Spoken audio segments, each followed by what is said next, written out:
Good evening, good evening, good evening. और मेरे अर्जुनास, क्या हाल चाल? कैसे हो सब लोग? सब बढ़िया? कैसी चल रही है जिंदगी? शानदार। हाँ, अब धीरे धीरे बेटा आज आज से इस चैप्टर के भी न्यूमेरिकल्स खत्म हो जाएंगे और अब अगले 2-3 लेक्चर्स में आपको न्यूमेरिकल्स नहीं मिलेंगे, छोटे छोटे कॉन्सेप्ट्स मिलेंगे, उनके एप्लीकेशंस मिलेंगे। तो कैसे हैं सब लोग? आज ट्यूसडे है, कल मंडे वाली प्रॉब्लम हम लोग सॉर्ट आउट करके आए हैं। इस चैप्टर के अंदर बेटा कल लास्ट फॉर्मूला मैंने लिखवा दिया है, आज से कोई फॉर्मूला नहीं मिलेगा, बस छोटे छोटे चीजें मिलेंगी। और जहां पर ये चैप्टर एंड होगा पीरियोडिक टेबल वहीं से स्टार्ट हो जाता है, पीरियोडिक टेबल वहीं से स्टार्ट हो जाता है। हाँ, तो चलिए सर, कितना पढ़ के आए हैं सर? आज सर टीपी सर थोड़ा सा पढ़ के आए हैं सर। हाँ, कितना पूछूं? टीपी सर थोड़ा सा पूछ लो सर। हाँ, क्या हुआ है? थोड़ा सा सर मोहब्बत प्यार नहीं, हाँ पढ़ाई से, हाँ पढ़ाई से। और क्या है? ट्यूसडे है सर, इसीलिए ट्यूसडे टीपी प्रॉब्लम हो जाती है सर। ऐसा थोड़ा थोड़ा सर, ऐसे हंसते खेलते आगे बढ़ते चले, आगे बढ़ते चले। देखो हमारे पास, हम लोग लास्ट क्लास से बेटा, लास्ट क्लास में लास्ट फॉर्मूला पढ़ चुके इस चैप्टर के अंदर। अब सारे के सारे फॉर्मूलाज हो चुके हैं। अब आपसे एक रिक्वेस्ट है कि बेटा आज तक जो भी मतलब लास्ट क्लास तक हुआ है, जब भी आपको टाइम मिले कोशिश करिएगा कि भैया हम लोग सब कुछ सर एक फॉर्मूला शीट बनाएं। जैसे मैंने मोल कॉन्सेप्ट में आपको एक समरी लेक्चर दिया है, तो समरी लेक्चर में फॉर्मूला शीट देखेंगे तो आपको पूरा सारे के सारे फॉर्मूलाज मिल जाएंगे। वैसे ही आप खुद से बनाएं। एज ए टीचर मैंने आपको एक रेफरेंस बना के दिया है, हो सकता है कुछ आपको अलग फॉर्मूलाज दिखे या कोई क्वेश्चन में आपको अलग फॉर्मूलाज दिखे, तो उसकी एक लिस्ट बनाएं सो दैट कि आप जब 2 साल बाद जब भी आपको एटॉमिक स्ट्रक्चर रिवाइज करने के लिए बोला जाए, आपको याद रहे कि हाँ यार ऐसे ऐसे करते थे। याद करो सर, ध्यान से देखना। हम लोगों के बारे में कल हमने बोला था कि डी ब्रॉगली साइंटिस्ट आया। डी ब्रॉगली क्या बोला कि सर कोई भी दुनिया में कोई भी, डी ब्रॉगलीज हाइपोथेसिस क्या था कि सर कोई भी इंसान, अगर कोई भी इंसान जिसका मास कंसिडरेबल है, सर अगर एम मास का बॉडी वी वेलोसिटी से मूव करेगा, एम मास का बॉडी वी वेलोसिटी से मूव करेगा, तो इसके पीछे एक वेव जनरेट होती है, इसके पीछे एक वेव जनरेट होती है, और उसका वेवलेंथ जो होता है सर वो h अपॉन p होता है, h अपॉन mv होता है, h upon √2m kinetic energy हो जाता है सर, काइनेटिक एनर्जी हो जाता है, या h upon √2m sir charge into a potential, stopping potential हो जाता है। ये सारे लेमडा का फॉर्मूला हमने डी ब्रॉगली से उठाया था। हमने बोला लेमडा लेमडा लेमडा ये होता है, ये होता है, ये होता है। ठीक है, ये हमारे पास आया था, ये हमारे साथ आया था कि लेमडा की वैल्यू। फिर लेमडा ने एक बात और बोली थी कि सर अगर आप nth ऑर्बिट में हैं, अगर आप nth ऑर्बिट में हैं, अगर आप nth ऑर्बिट में हैं, तो कितने वेव्स जनरेट होंगे, नंबर ऑफ वेव्स कितनी प्रोड्यूस होंगी, नंबर ऑफ वेव्स कितनी प्रोड्यूस होंगी सर, जिस ऑर्बिट में होते हैं सर उतने ऑर्बिट के n वेव्स प्रोड्यूस होंगी। सर क्या हम लिख सकते हैं nth ऑर्बिट के लिए n lambda, n times lambda is equals to 2 pi radius of nth orbit. याद करो, यही से डी ब्रॉगली ने प्रूफ किया था। किसको प्रूफ किया था? किसको प्रूफ कर दिया था? डी ब्रॉगली ने यहां से प्रूफ किया था हमारा सर हाइपोथेसिस। किसका? बोर्स का हाइपोथेसिस प्रूफ किया था। यही से बोर्स का हाइपोथेसिस प्रूफ किया गया था, यही से बोर्स का हाइपोथेसिस प्रूफ हुआ था। याद है, mvr is equals to nh/2 lambda, nh/2 pi. याद है, यही से हमने प्रूफ किया था mvr is equals to nh/2 pi. De Broglie ने ही बोर्स का ये वाला पॉस्टुलेट प्रूफ किया था, अदरवाइज बोर्स ने तुक्का मार दिया था, करके चला गया। डी ब्रॉगली ने ये प्रूफ करा। बोर्स मॉडल बेटा हमारा हो चुका है, डी ब्रॉगली। उसके बाद हमारी लाइफ में कौन आया? हाइजेनबर्ग। बोला भाई साहब ये जो लोग बोल रहे हैं ना कि इलेक्ट्रॉन ऐसे होता है वैसे होता है, भैया इलेक्ट्रॉन तो छोड़ो, तुम्हारे घर में जो मक्खी उड़ती है ना उसके बारे में तुम कमेंट कर ही नहीं सकते। इलेक्ट्रॉन तो बहुत छोटी सी चीज है। हाइजेनबर्ग ने क्या बोला कि सर आप एग्जैक्ट मोमेंटम और एग्जैक्ट पोजीशन, एग्जैक्ट मोमेंटम और एग्जैक्ट पोजीशन, सर ये अनसर्टनिटी इन मोमेंटम जब भी निकालोगे आपको कुछ ना कुछ तो गलत ही आएगा। अनसर्टनिटी इन पोजीशन और अनसर्टनिटी इन मोमेंटम, ये कुछ ना कुछ तो गलत आएगा ही आएगा। अनसर्टनिटी इन मोमेंटम, ये कुछ ना कुछ तो गलत आएगा ही आएगा,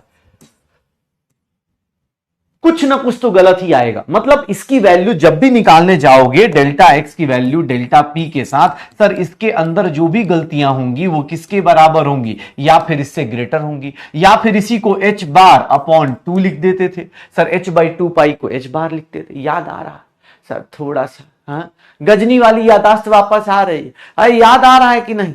हाँ याद आ रहा है कि सर क्या है? सर इम्पॉसिबल है सर एग्जैक्ट हमारी पढ़ाई का पता करना और एग्जैक्ट हमारी बदमाशी का पता करना।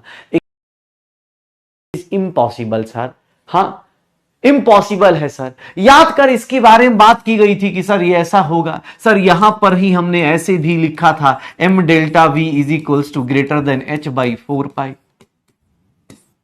तो डेल्टा वी क्या होता है? अनसर्टनिटी इन वेलोसिटी हो जाती है। इसकी वैल्यू क्या लिख देते हैं? अनसर्टनिटी इन वेलोसिटी लिख देते हैं। इसकी वैल्यू क्या लिख देते हैं? अनसर्टनिटी इन वेलोसिटी लिख दिया जाता है। अगर मैं बात करूं तो यहां पर एक और फॉर्मूला पढ़ लिया था sir, delta E upon delta T pi क्या हो जाएगा? एच अपॉन, सर ये क्या है? अनसर्टनिटी इन एनर्जी था, ये भी डेरिवेशन कर लिया था हमने। कल ये भी जान लिया था कि भैया इलेक्ट्रॉन को न्यूक्लियस में नहीं रख सकते, अनसर्टनिटी इन क्या लिख देंगे? एनर्जी लिख देंगे। डेल्टा टी क्या होगा? Uncertainty in time. कुछ ऐसा। इलेक्ट्रॉन को न्यूक्लियस में नहीं रख सकते, याद रखिएगा। इलेक्ट्रॉन को न्यूक्लियस में क्यों नहीं रख सकते? क्योंकि भैया इलेक्ट्रॉन को न्यूक्लियस में रख देंगे तो इलेक्ट्रॉन को न्यूक्लियस में जैसे ही रखते उसकी स्पीड चली जाती है स्पीड ऑफ लाइट के ऊपर। भैया ऐसा पॉसिबल नहीं होता, it is impossible, it is impossible. Electron कभी न्यूक्लियस में आ नहीं सकता, क्योंकि अगर आपने इलेक्ट्रॉन को न्यूक्लियस में डाल दिया उसकी स्पीड ऑफ लाइट से भी बहुत ज्यादा हो जाएगी, जो कि इम्पॉसिबल है। पक्का हो जाएगी? श्योर है? तो भाई साहब ये देख लो, ये जितना ज्यादा हो सकता है भैया यही फॉर्मूले पढ़े थे। अब इसके ऊपर सर हमने कल न्यूमेरिकल्स करे, इसके ऊपर भी न्यूमेरिकल्स करे थे, लेकिन कितने लोगों को ये सारे फॉर्मूलाज ये सब चीजें याद है कि सर न्यूमेरिकल दोगे खटाखट खटाखट कर लेंगे? है भैया, लैग कहां हो रहा है? गजब के गजब का इम्पॉसिबल इंसान। कल क्लास है, कल क्यों नहीं होगी क्लास? कल क्या है? तुम हमेशा मतलब छुट्टी भी चाहिए और सर सिलेबस भी होना चाहिए। पिछले हफ्ते ऐसी 2 छुट्टियां हो गई हैं उसके चक्कर में, सिलेबस सेलिब्रेशन के चक्कर में, तो ऑब्वियस उसको कंपनसेट करेंगे बेटा। हाँ सैटरडे को देखते हैं, अगर सैटरडे को तुम्हारी फिजिक्स के बाद फिजिक्स के सर अगर जल्दी मतलब देखते हुए चल रही है प्लानिंग, जो छुट्टियां हुई है उसको कंपनसेट किया जाएगा, डोंट वरी। ठीक है? हाँ ओके गाइस, तो चलिए शुरू करते हैं हम अपने इस ब्लॉग में। पहले हम अपने पुराने व्यूअर्स से पूछना चाहेंगे कि आपने चैनल को लाइक शेयर सब्सक्राइब जब किया था तो उस टाइम पर मैंने आपको ये सारी बातें बताई थी। पिछले ब्लॉग में हमने ये बातें करी थी, इसके क्वेश्चंस करे थे। तो क्या आप मेरे साथ साथ क्वेश्चन करने को तैयार हैं? क्या आप मेरे साथ साथ क्वेश्चन करने को तैयार हैं? क्या मैं ये क्वेश्चन पूछ दूं तो आपको बेहोशी तो नहीं आ रही? क्या इस तरह के क्वेश्चन का आप आंसर विद इन सेकेंड दे सकते, विद इन सेकेंड दे सकते? अगर मैं डेल्टा एक्स की वैल्यू 0 कर दूं तो डेल्टा पी की वैल्यू क्या होगी? ओ माय गॉड, इतना बड़ा क्वेश्चन, इतनी बड़ी बातें, ऐसे बड़े बड़ी बातें 11th क्लास के स्टार्ट में कौन करता है? सर स्कूल ओपन हो गया। हाँ स्कूल कैसे ओपन हो गया यार? बंद करवाओ।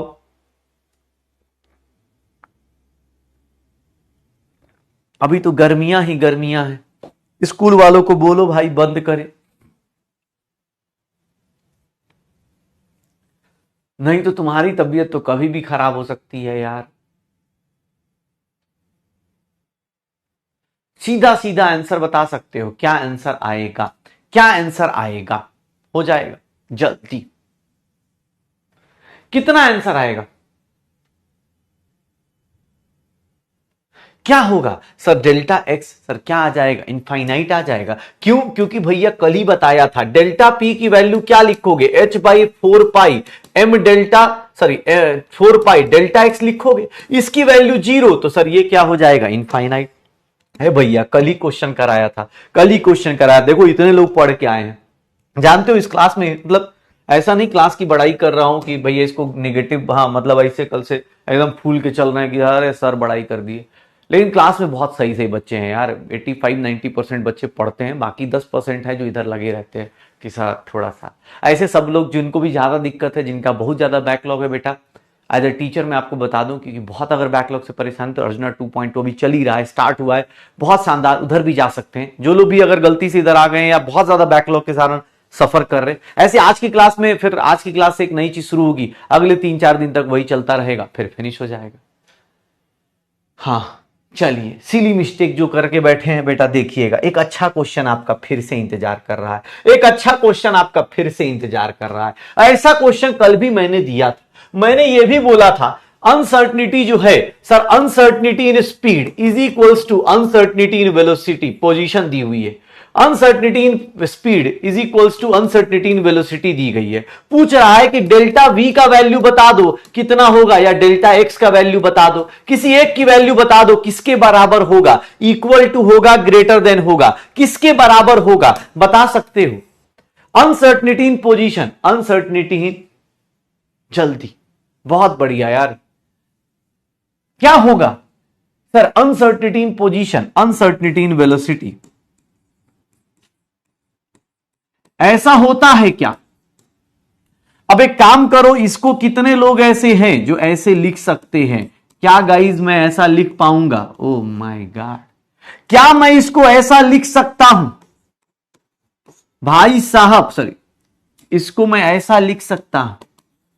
इससे मैं क्या डेल्टा वी की वैल्यू निकालना चाहूं तो डेल्टा वी की वैल्यू क्या निकल के आएगी सर? डेल्टा वी की वैल्यू क्या निकल के आएगी सर? इसकी वैल्यू कुछ ऐसा निकल के आएगा। क्या ऑप्शन होगा? सोच समझ के आंसर बताइएगा, क्या ऑप्शन होगा सर? इसका आंसर क्या निकल के आएगा? जिनका भी बेटा लेक्चर, जो लोग बैकलॉग में लेक्चर्स कंप्लीट करके आए बेटा, बहुत बड़ी बात है यार, सच बता रहा हूं। ऐसा नहीं कि तुम्हें ऐसे उस पर खड़ा कर रहा हूं, बट रियलिटी है कि तुम 11th क्लास में यहां तक आए हो ना यार, यहां तक आ गए हो। इसके बाद सच बता रहा हूं, इसका सब कुछ आसान लगेगा, इसके बाद सब कुछ आसान लगेगा। बस यही 2 चैप्टर और फिर इनऑर्गेनिक के 2 चैप्टर, बस 4 चैप्टर तक आपकी टेस्टिंग होती है कि बेटा आप साइंस पढ़ने लायक हो या नहीं हो, क्या आप कैपेबल हो या नहीं हो। इस 4 चैप्टर के बीतने के बाद बेटा 2 चैप्टर ये बीत गए न्यूमेरिकल्स वाले, 2 चैप्टर थ्योरी के और आएंगे, बस इन 2 को बीत गए ना, बस हो गया। उसके बाद आपको हर एक चीज आसान लगेगी, 12th तक आसान लगेगी। तुम्हारा 11th भैया, जिन लोगों ने अच्छे से यूटिलाइज किया उनके लिए बहुत अच्छी बात है, और जिन लोगों ने भैया थोड़ा सा बैकलॉग है, चीजें कर रहे हो, प्लीज ट्राई करो कि यार वो दोनों चीजें खत्म की जाए। डीपीपी का सॉल्यूशन बेटा, एटॉमिक स्ट्रक्चर का तो मैं टाइम पे दे रहा हूं, बाकी एटॉमिक स्ट्रक्चर का तो टाइमली मिल जाएगा। जो मूल कॉन्सेप्ट का रह गया मैं जैसी ब्रेक में जाऊंगा तो मैं आपको दे दूंगा। ओके, हाँ, डीपीपी का बैकलॉग चलो कोई बात नहीं, प्रैक्टिस बाद में कर लेना। आंसर क्या आ जाएगा? ग्रेटर देन और इक्वल टू, ग्रेटर देन और इक्वल टू, ग्रेटर देन और इक्वल टू। बेटा सीधी सी बात है, दोनों ऑप्शन होगा ना। वेलोसिटी की वैल्यू क्या होगी? ग्रेटर देन और इक्वल टू √h/4πm, √h/4πm। पक्का हो जाएगा।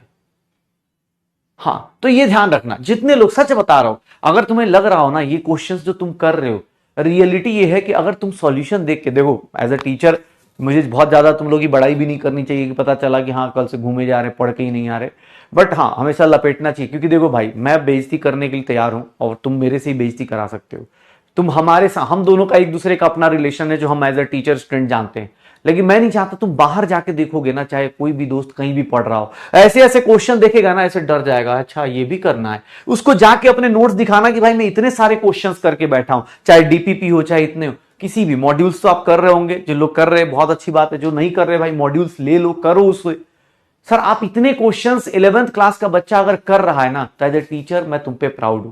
ठीक है, तुम ये सब सोच रहे हो, अच्छा मेरे देखने के बाद सोच रहे हो हाँ सर मैं ये कर सकता हूं, घर जाके दोबारा फिर से इसको एक बार अटेम्प्ट कर रहे हो। सच बता रहा हूं, मेरे लिए इससे ज्यादा प्राउड की बात हो नहीं सकती कि एज अ स्टूडेंट, आप एज अ टीचर, मतलब मेरे सारे स्टूडेंट इसको सोच पा रहे हैं कि हाँ यार ये चीज भी कर रहे हैं, अच्छा ये भी करना है।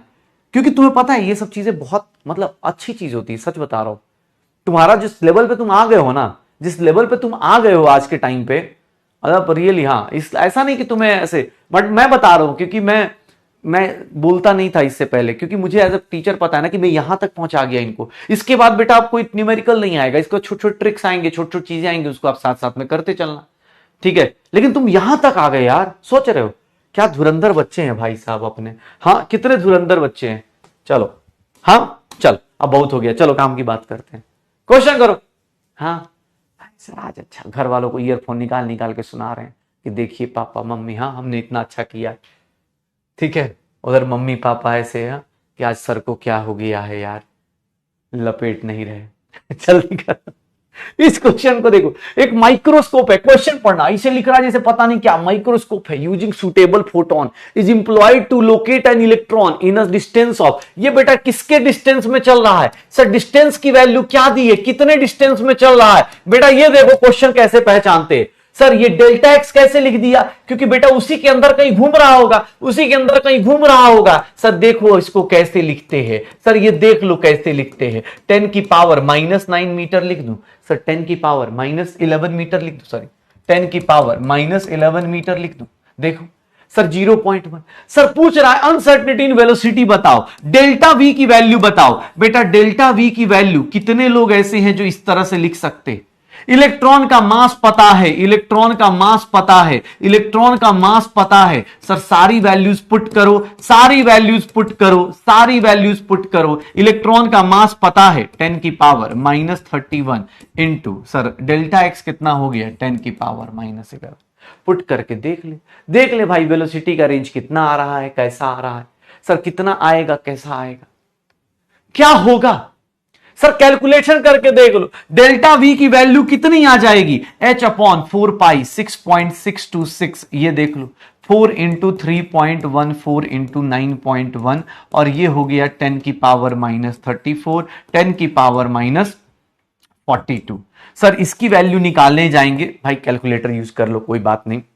हाँ टाइम नहीं वेस्ट करेंगे यार, कैलकुलेटर यूज कर लेते हैं। बट क्वेश्चन बस बेटा, हाँ लास्ट न्यूमेरिकल्स हैं, अब ये लास्ट न्यूमेरिकल्स हैं। अब इसके बाद मैं पूछूंगा, तुम बताओगे।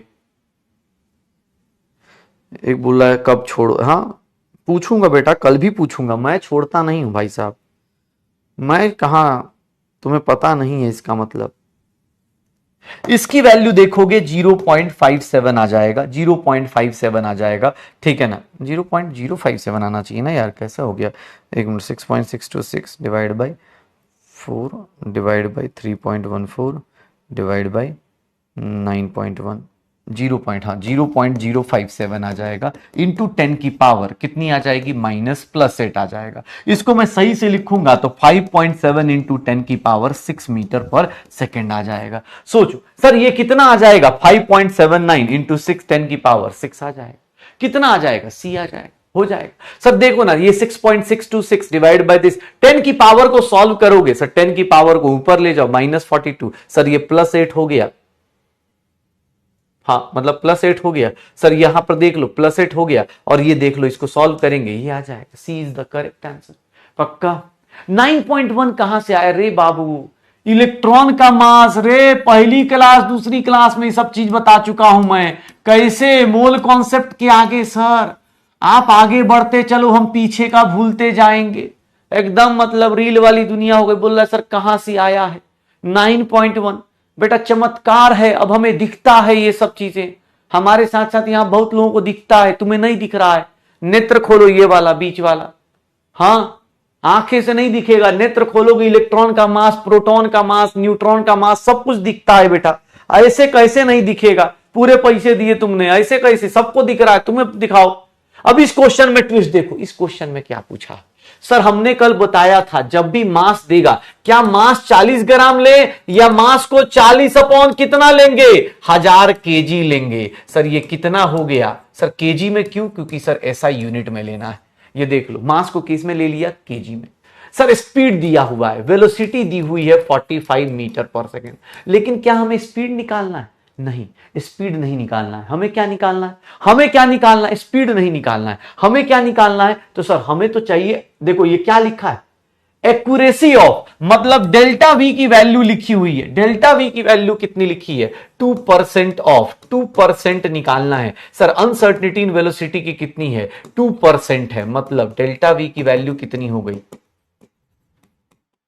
अब सर इसकी आगे का हेल्प मैं नहीं कर पाऊंगा, डेल्टा एक्स की वैल्यू निकाल दीजिए अब आप लोग। मुझे सर नहीं आता, अब ये बातें मैं नहीं निकाल पाऊंगा। डेल्टा वी आपको निकालना बता दिया है। डेल्टा वी इस क्वेश्चन में कैसे निकालेंगे? एक्यूरेसी का मतलब सर चेंज इन वैल्यू कितनी होगी, अनसर्टेनिटी कितनी होगी, कैलकुलेट करो। डेल्टा एक्स की वैल्यू कैलकुलेट करो, डेल्टा एक्स की वैल्यू कैलकुलेट करो। इसके डेल्टा एक्स की वैल्यू क्या आएगी?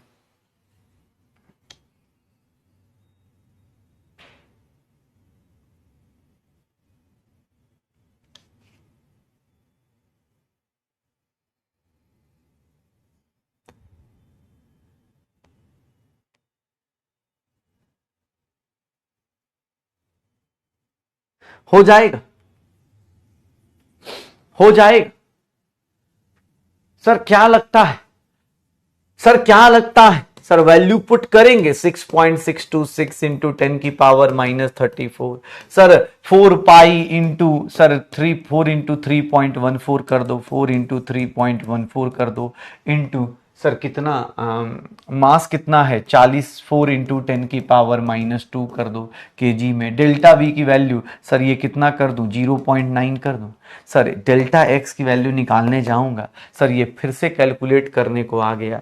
सर देख रहे हैं जिंदगी कैसी हो गई है, कैलकुलेशन बहुत खतरनाक है, लेकिन कोई बात नहीं बेटा, आज से ये भी कैलकुलेशन तुम्हारी जिंदगी से चला जाएगा।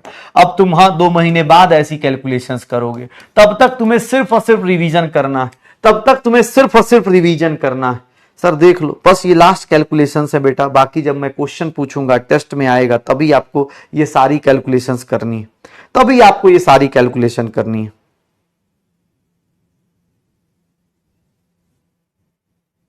इसकी वैल्यू निकालोगे 0.146 आ जाएगा 10 की पावर -32। इसकी वैल्यू 1.46 इंटू 10 की पावर -33 मीटर कर सकते हैं। कितना हो जाएगा 1.46 इंटू, कैलकुलेशन करनी है कर लो, बस यहां देने का स्टाइल अलग अलग दे रखा है, देने का स्टाइल अलग अलग दे रखा है। सर मास का वैल्यू ग्राम बुझ के ग्राम में दिया है। अब जैसे जिसको सर 1000 से कैसे डिवाइड किए बेटा, अब ये राज जो है हम नहीं बता पाएंगे, अब इस राज को हम कभी नहीं बता पाएंगे कि 1000 से कैसे डिवाइड होता है। अब हमें दिख जाता है डेल्टा वी कैसे पता चला, भैया क्वेश्चन में लिख रहा है खुद कि स्पीड 45 मीटर का है और स्पीड कितनी, एक्यूरेसी कितनी है 2% की, मतलब 2% का फ्लक्चुएशन हो रहा है, 2% का फ्लक्चुएशन हो रहा है, अनसर्टनिटी निकाल देंगे। सर देख रहे हैं, हाँ कैलकुलेशन बेटा ऑब्वियस है ना, कैलकुलेट। एक बात बता, 45 क्वेश्चन में 45 क्वेश्चन जो नीट में आते हैं उसमें से एक क्वेश्चन ऐसा होगा जिसमें कैलकुलेशन होगी, या मैक्सिमम 2। अब तू यहां देख, अभी कैलकुलेशन करा तो तू भाई कैलकुलेटर इसलिए यूज करने के लिए बोल रहा हूं कि तुझे केमिस्ट्री यहां तक समझ में आ गई, यहां तक कि केमिस्ट्री समझ में आ गई तो भाई फालतू का मैथ्स में क्यों टाइम अपना वेस्ट करना, अपने आप को कमजोर मानना। मुझे इतना पता है कि तू अपनी औकात पे आएगा भाई तो ये कैलकुलेशन तुम कर लोगे, ऐसा नहीं है कि नहीं कर पाओगे जिंदगी में। इतना मुझे पता है, इतना 10th पढ़ के आए हो कि अगर एकदम कोई तलवार ले खड़ा हो जाए तो कर ही लोगे। हां हो जाएगा तो सर आंसर निकल जाएगा, बस यही काम करना है, यही काम करना है। सर एग्जैक्ट इसी तरह का ये देखिएगा क्या दिया है, एग्जैक्ट यही क्वेश्चन। अरे सॉरी इसका क्या आंसर था यार, इसका क्या आंसर था, सी। बहुत बढ़िया, इसका देखो, इसका एग्जैक्ट अब इसमें मुझे नहीं आता है गाइस, हे गाइस आप लोग देख लेंगे क्या, इस क्वेश्चन का डेल्टा एक्स निकालना है, डेल्टा एक्स निकालना है गाइस, देख लीजिए। मेरे ब्लॉग को लाइक शेयर सब्सक्राइब कीजिए प्लीज, इस क्वेश्चन का आंसर निकालिए, जोर से बोलिए, क्वेश्चन करना है जी, प्यार से बोलो पढ़ना है जी, ठीक है, साथ में बोलो क्वेश्चन करना है जी, और क्या।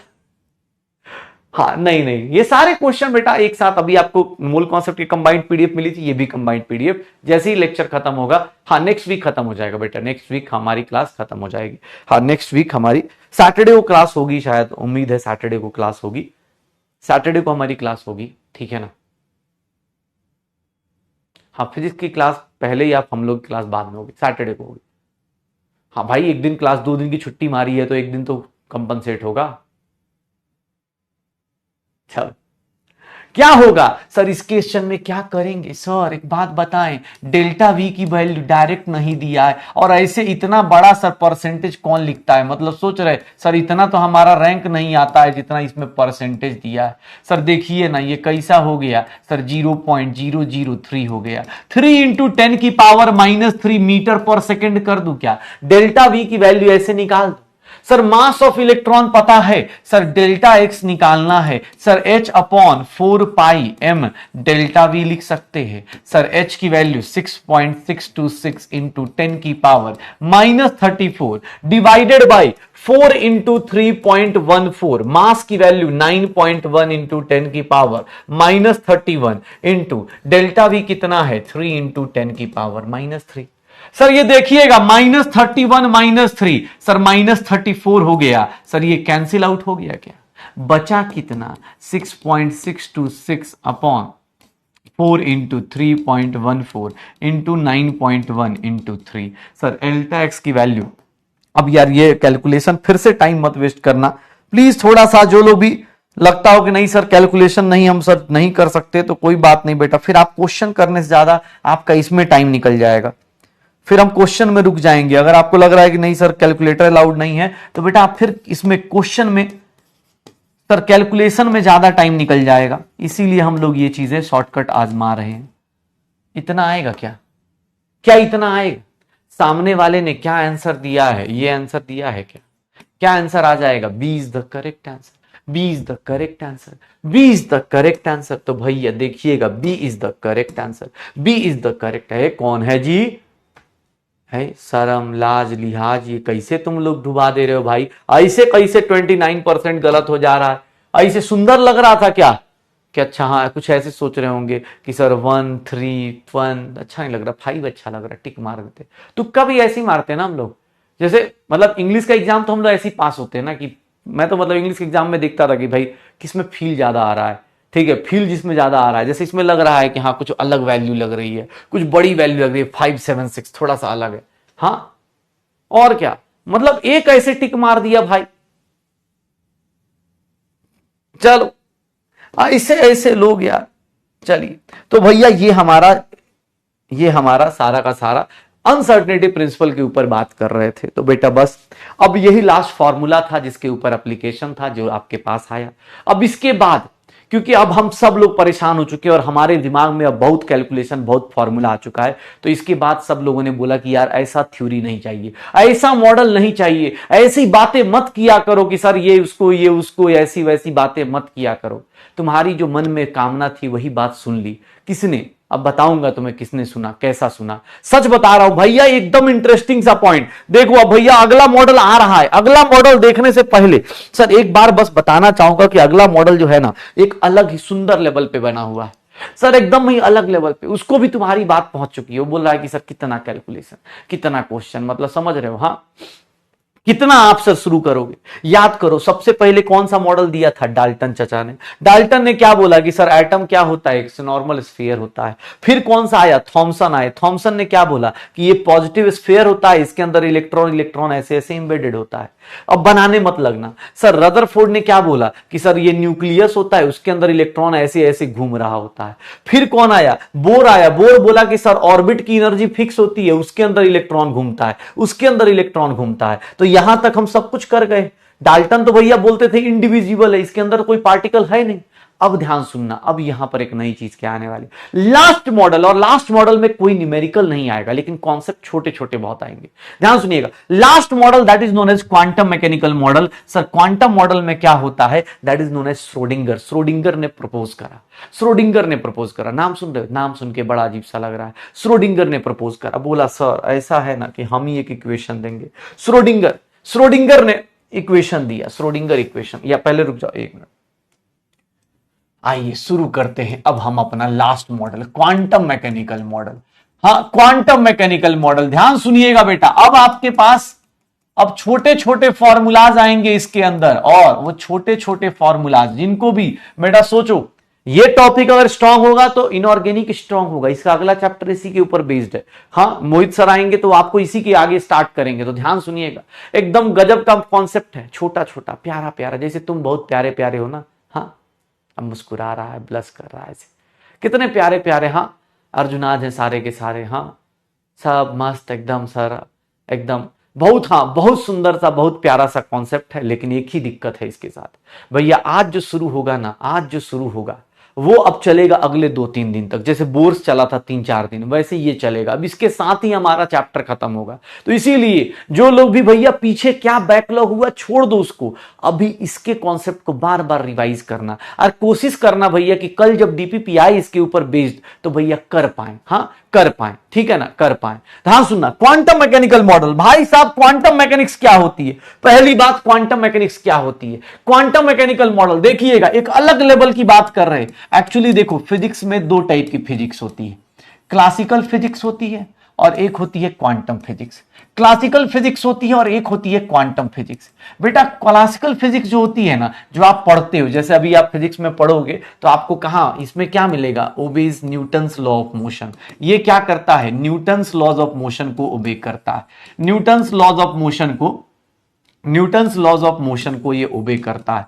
मतलब इसके अंदर देखोगे तो पार्टिकल के अंदर v is equals to u plus a t होता है, v square minus e square is equals to 2as होता है, s is equals to u t plus half a t square होता है। इसके अंदर देखोगे तो भैया ये सारी चीजें देखने को मिल जाएंगी जो आप 9th-10th में कभी पढ़े होगे। हाँ बेटा ये नोट करोगे, आप यहां से नोट कर सकते हो, ठीक है। क्वांटम मैकेनिकल मॉडल की बात कर रहा हूं कि क्वांटम मैकेनिकल में क्या था कि सर क्लासिकल फिजिक्स अलग होती है। क्लासिकल फिजिक्स मतलब जो न्यूटन्स लॉज ऑफ मोशन को फॉलो करता है, फर्स्ट लॉ सेकंड लॉ, नाम तो जानते हो ना। ऐसा तो कोई नहीं कि सर न्यूटन कौन चचा, हाँ न्यूटन चचा कहां से सर, ये कौन थे, ऐसा तो नहीं है बेटा।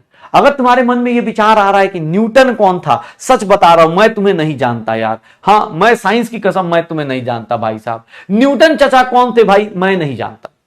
हाँ सर ध्यान सुनना, मैंने क्या बोला, क्लासिकल फिजिक्स मतलब जो नॉर्मली फिजिक्स आप पढ़ते हो, जैसे अभी आप फिजिक्स जितना भी पढ़ोगे, अभी से लेकर 12th तक जितना फिजिक्स पढ़ोगे उनमें यही क्लासिकल फिजिक्स चलती है। बाद में आज के जमाने में क्योंकि अब हम लोग बहुत माइक्रोस्कोपिक ऑब्जेक्ट्स के लिए आते हैं, तो इसके लिए हम लोग क्या बोलते हैं कि सर यहां पर क्या चलता है, do not obey Raoult's law, do not obey Raoult's law कह रहा हूं, सॉरी न्यूटन्स लॉज। ये न्यूटन्स लॉज ऑफ मोशन को फॉलो नहीं करते। क्यों? क्योंकि सर ये कौन से बॉडीज हैं sir, for microscopic objects. Microscopic objects के लिए कल ही मैंने बता दिया था कि माइक्रोस्कोपिक ऑब्जेक्ट्स के लिए ये फॉर्मूला नहीं लगता सर। यहां Newton's laws of motion v is equals to u plus a t नहीं लगा सकते, ये नहीं लगता यहां पर। माइक्रोस्कोपिक ऑब्जेक्ट्स के लिए ये सब फॉर्मूला नहीं लगता। तो भैया हमारे पास जो हम अगला टॉपिक पढ़ने जा रहे हैं वो अलग लेवल पे है। क्यों? क्योंकि सर फिजिक्स का ऑब्वियस हम क्वांटम फिजिक्स पढ़ेंगे, बेसिक फिजिक्स नहीं पढ़ेंगे, क्लासिकल फिजिक्स नहीं पढ़ेंगे। तो ध्यान सुनना, मैं तुमसे क्या बोलने वाला हूं, बहुत इंपॉर्टेंट बात। क्या कि सर अभी जस्ट आपने पढ़ा कि सर ड्यूअल नेचर हो सकता है किसी का भी, ड्यूअल नेचर ऑफ इलेक्ट्रॉन। कैसे सर? इसके पास पार्टिकल नेचर होगा। पार्टिकल नेचर का मतलब क्या है सर? अगर आपके पास पार्टिकल नेचर है तो पार्टिकल नेचर का मतलब आपके पास एनर्जी होगी, आपका अपना मोमेंटम होगा। पार्टिकल नेचर का मतलब बेटा अपना मोमेंटम होगा। सर पार्टिकल नेचर मतलब मोमेंटम होगा। सर मोमेंटम, जैसे कोई पार्टिकल है, मैं हूं पार्टिकल, हम लोग एक दूसरे से टकराते हैं। एक बात बताओ, हम टकराएंगे किसी से तो हम क्या करते हैं, चोट लगती है ना। क्यों लगती है? बिकॉज हमारे अंदर मोमेंटम होता है। हम किसी से कंधा मार दे ऐसे तो हमारे अंदर क्या होगा, मोमेंटम होगा, हमारे अंदर अपनी एनर्जी होगी। तो हमारे पास क्या बोला जाता है, पार्टिकल। पार्टिकल नेचर क्या है सर? एनर्जी और मोमेंटम को बोलते हैं। फिर हमसे बोला गया पार्टिकल नेचर के बाद सर एक और नेचर होता है, that is known as wave nature. Wave nature का मतलब क्या है सर? याद करो फिजिक्स में कहीं ऐसा पढ़ा होगा, रिफ्लेक्शन होता है, रिफ्रैक्शन होता है, रिफ्लेक्शन होता है, रिफ्रैक्शन होता है, सर ये इंटरफेरेंस होता है, ये सब चीजें हमने पढ़ी हुई है। एक्चुअली इलेक्ट्रॉन्स जो होते हैं ना बेटा, याद करो कल हमने पढ़ा था किसी भी एम पार्टिकल का मोशन, एम पार्टिकल का मास, एम पार्टिकल का मास, एम पार्टिकल का मास अगर v वेलोसिटी से घूमेगा तो वो क्या जनरेट करेगा, वेव जनरेट करेगा। क्या जनरेट करेगा बेटा? वेव जनरेट करेगा। वेव नेचर का मतलब क्या हो गया कि सर इसके अंदर वेवलेंथ होगा, इसके अंदर क्या होगा, वेवलेंथ होगा। सर इसके अंदर एम्पलीट्यूड होगा, सर इसके अंदर एम्पलीट्यूड होगा, फ्रीक्वेंसी होगी, सर ऐसी कुछ चीजें होंगी,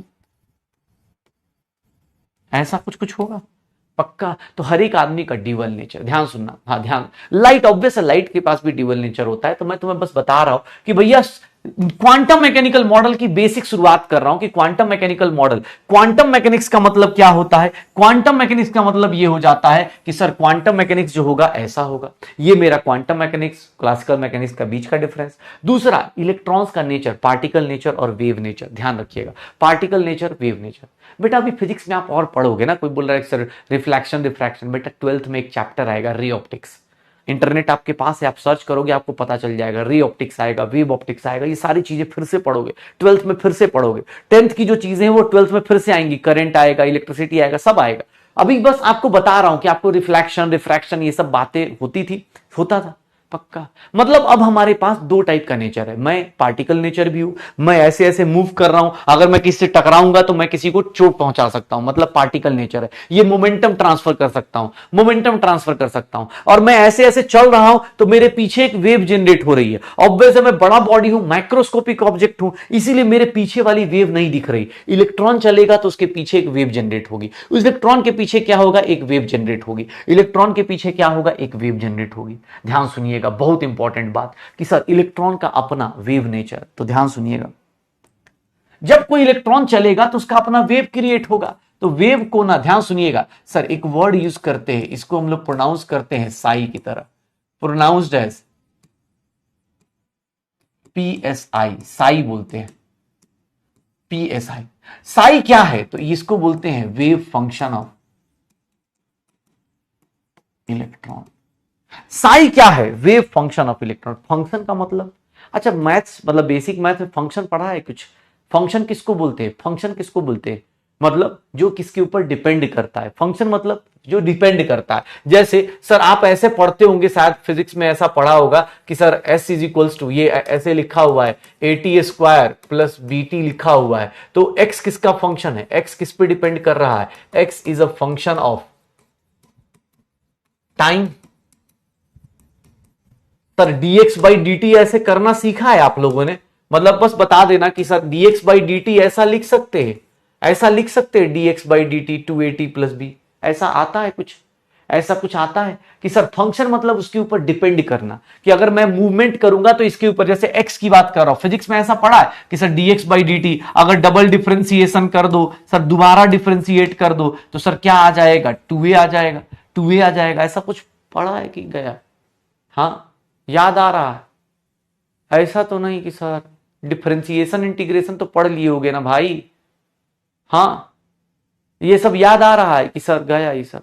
सर dx/dt को क्या बोलते हैं, वेलोसिटी बोलते हैं, और dx² को क्या बोलते हैं, एक्सेलरेशन बोलते हैं। ये वंस अपॉन ए टाइम, हाँ फिजिक्स के मास्टर ने बेचारे ने समझाया होगा, उसको लगा होगा कि बेटा, हाँ बेटा हमारा बच्चा हमारा जाएगा आगे जाके बहुत ज्यादा हम यूज करेंगे तो इसको पता चलेगा। साई का मतलब क्या होता है, साई मतलब भैया इसका कोई फिजिकल सिग्निफिकेंस नहीं है, ऐसा नहीं है कि कोई ये बहुत कोई फिजिकल सिग्निफिकेंस नहीं होता है, ये मैथ का एक फंक्शन होता है। अब कोई पूछ दे कि इसका फिजिकल सिग्निफिकेंस बताओ, अरे इसका फिजिकल सिग्निफिकेंस नहीं है, एक मैथ का एक फॉर्मूला है जिसको तुम डिफरेंशिएट इंटीग्रेट कर सकते हो, वैसे ही साई को बोलेंगे। सर इसका कोई फिजिकल, ऐसा नहीं साई का मतलब कुछ बड़ा चीज बता रहा है, नहीं, साई का मतलब है कि वो वेव फंक्शन बता रहा है, वेव फंक्शन बता रहा है। जैसे अब मैं इसको बोलूं, इसका कोई फिजिकल सिग्निफिकेंस थोड़ी ना है, सर ये क्या है, एक फंक्शन है, एक्स किस पे डिपेंड कर रहा है, टाइम पे। सर टाइम चेंज करोगे एक्स की वैल्यू चेंज करेगी, टाइम के रेस्पेक्ट में एक्स की वैल्यू निकाल दी। अब कोई बोले सर भाई कुछ बेसिक मैथ पता है ना, अभी जस्ट पढ़ा होगा यार, थोड़ा सा जिन लोगों ने पढ़ा है भाई, हाँ देख लेना यार, हाँ हाँ ये नोट करो ना भाई, ये नोट करो, ये फिजिक्स वाला नोट कर सकते हो, नहीं तो कोई दिक्कत नहीं। साई क्या है कि भाई इसका कोई फिजिकल सिग्निफिकेंस ऐसा नहीं है कि इसकी कोई मीनिंग बताए कि सर साई का मीनिंग, बट एक वेव फंक्शन है, जैसे वो एक फंक्शन लिखते हैं ना फिजिक्स में, ऐसे लिख दिया जाता है ना, फिजिक्स में ऐसे लिख दिया जाता है, वैसे ही वो ऐसे लिख सकते हैं इलेक्ट्रॉन के मोशन के लिए, ये इलेक्ट्रॉन के मोशन के लिए लिखा जाता है, और क्या। हाँ ये भाई यार यार तू ये ले ये ले ये ले, साई की वैल्यू जो होती है ऐसे लिख देता हूं, तू भी क्या याद रखेगा, XYZ, मतलब सर साई जो होगा ये किसी का फंक्शन होगा, जैसे वहां AT² + BT लिखा है, अगर मैं कहीं ऐसा लिख देता हूं, देखिए अपने पास अगर मैं लिख रहा हूं कि A जो है फंक्शन ऑफ X और Y है, तो A को क्या लिख सकता हूं मैं, कहीं इक्वेशन दी होगी ऐसे लिख सकता हूं सर DA/D। अच्छा एक चीज और बताना, अब चलो भाई पता नहीं बेसिक मैथ में डिफरेंशिएशन इंटीग्रेशन तो किया होगा ना भाई, फंक्शन ऑफ एक्स और वाई, मतलब psi is a function of x y and z. X y z क्या होता है रे भाई, कोऑर्डिनेट होता है यार, कैसी बात कर रहा है, एक्स वाई जेड क्या होता है, कोऑर्डिनेट होता है भाई, एक्स वाई जेड क्या होता है, कोऑर्डिनेट होता है। अरे कोऑर्डिनेट ऐसे लिख सकते हैं, ए को फंक्शन ऑफ एक्स और वाई, सर यहां DA/, ये देखना एक वर्ड यूज करते हैं डिफरेंशिएशन में यार, हाँ गलत चीज पढ़ा मैं भी, क्या ही यार मेरे अंदर भी चुल मची पड़ी आ रही है, सर एक ना वर्ड यूज होता है that is known as partial differentiation, इसको वर्ड यूज करते हैं पार्शियल डिफरेंशिएशन। पार्शियल डिफरेंशिएशन का मतलब क्या होता है, ध्यान सुनना, पार्शियल डिफरेंशिएशन का मतलब क्या होता है। अगर मैं डीए बाई डी टी कर रहा हूं एक्स के रिस्पेक्ट में, तो सर यहां पर क्या करूंगा, एक्स के रिस्पेक्ट में डिफरेंशिएट कर रहा हूं डीए बाई डी एक्स, तो यहां पर y क्या करूंगा, पार्शियल डिफरेंशिएशन, यहां पर y क्या करूंगा, कांस्टेंट मान लूंगा, यहां y क्या हो जाएगी, कांस्टेंट। पार्शियल डिफरेंशिएशन मतलब क्या हो जाता है, y को क्या कर दिया जाता है, कांस्टेंट कर दिया जाता है, y को क्या कर दिया जाता है, कांस्टेंट कर दिया जाता है।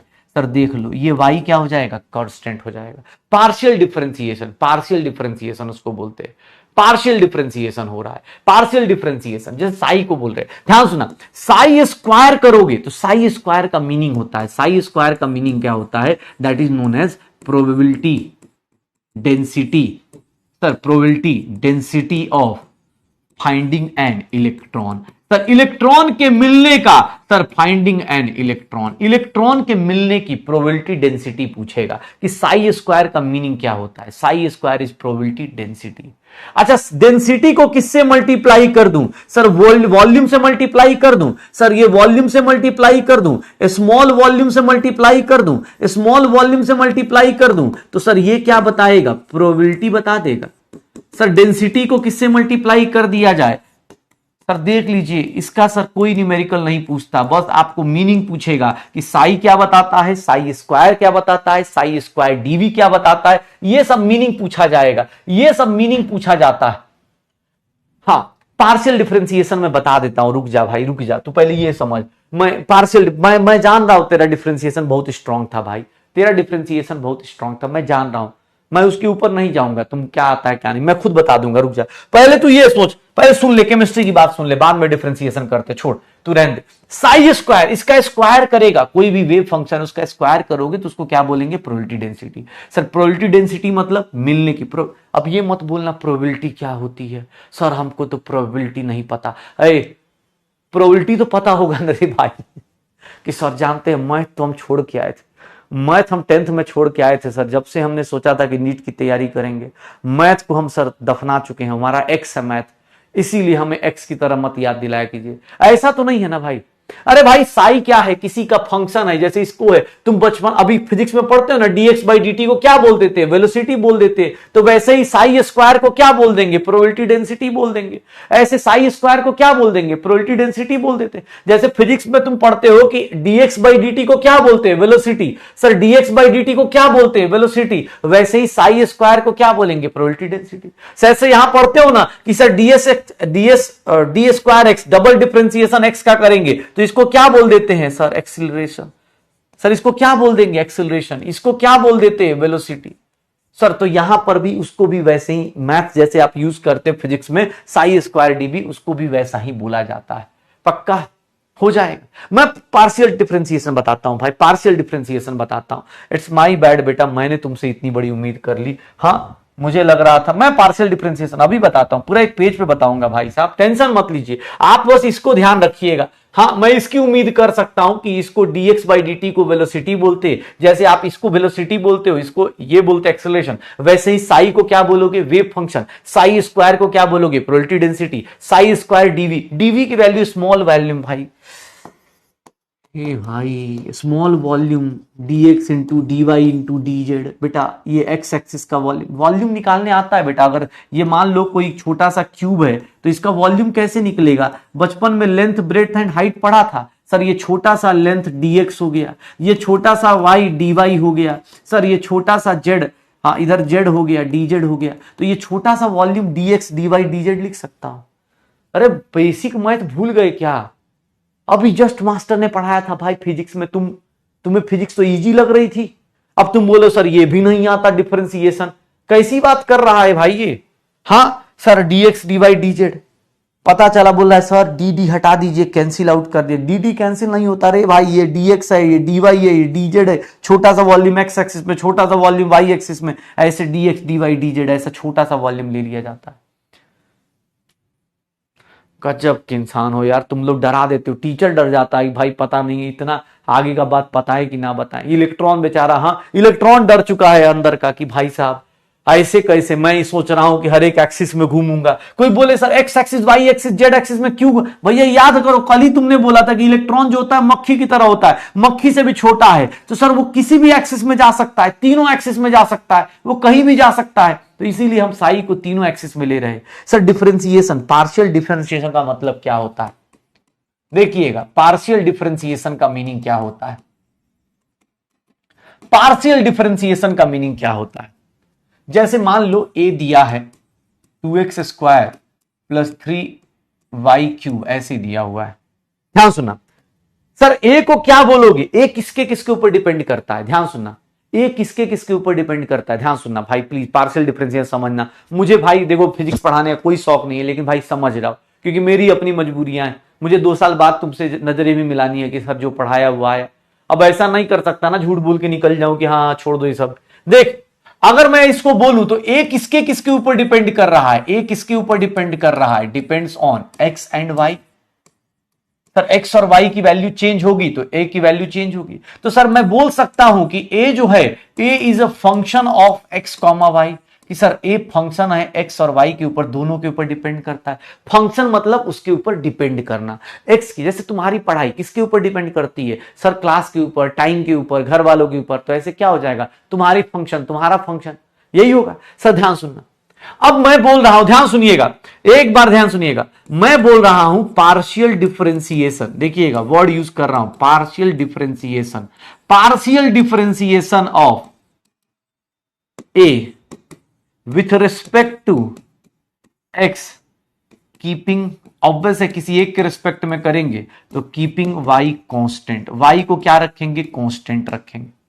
वाई क्या रहेगा? कांस्टेंट। एक बात बताओ, एक बात बताओ, अगर मैं इसको ऐसे लिख रहा हूं, ध्यान से देखिएगा कैसे लिखूंगा।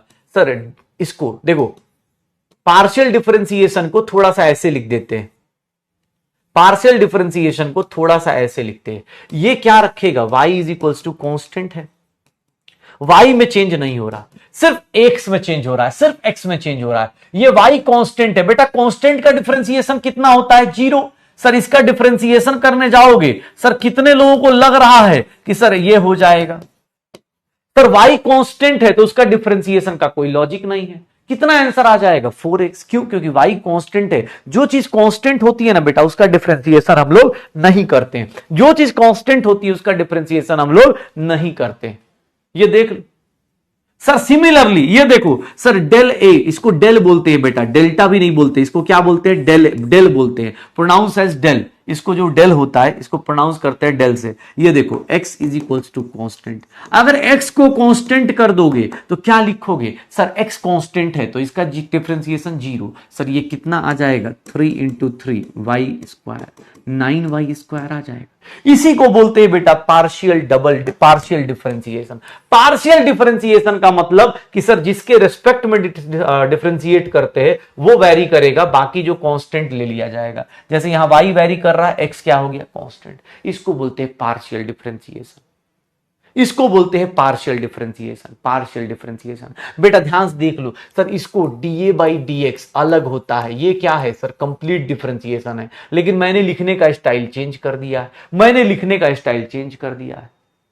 हाँ मैथ पढ़ा रहा हूं भाई, ऑब्वियस है केमिस्ट्री के अंदर मैथ पढ़ा रहा हूं। मजा आ रहा है कि नहीं मजा आ रहा है? मजा आ रहा है कि नहीं मजा आ रहा है? समझ रहे हो? अब कहीं पर ऐसा लिख दूं, ध्यान सुनना, अगर मैं कहीं ऐसा लिख दूं, ये देख,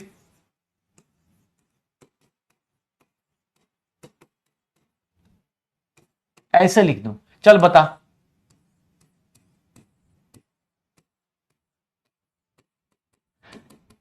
ऑब्वियसली पार्शियल डिफरेंशिएशन कर रहा हूं, एक्स के रिस्पेक्ट में कर रहा हूं। साई की वैल्यू मैंने ऐसे लिख दी, साई की वैल्यू ऐसे लिख दी। भाई साहब निकाल सकते हो, और क्या चाहिए तुम? हाँ फिजिक्स में भी मैथ है, केमिस्ट्री में भी मैथ है, देख रहे हो।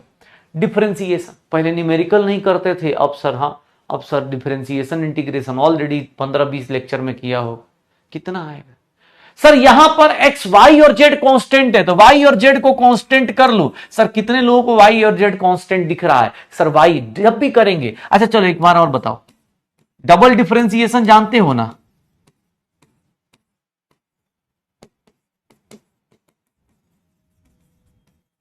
इसकी वैल्यू कितनी आएगी? डबल पार्शियल डिफरेंशिएशन कर रहा हूं, डबल पार्शियल डिफरेंशिएशन।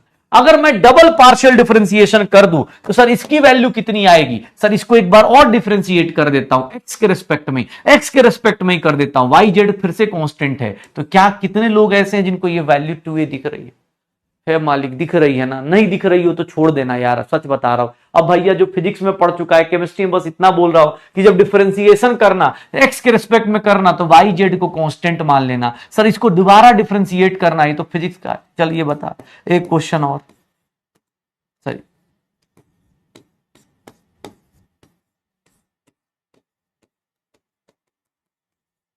जल्दी बता इसका आंसर।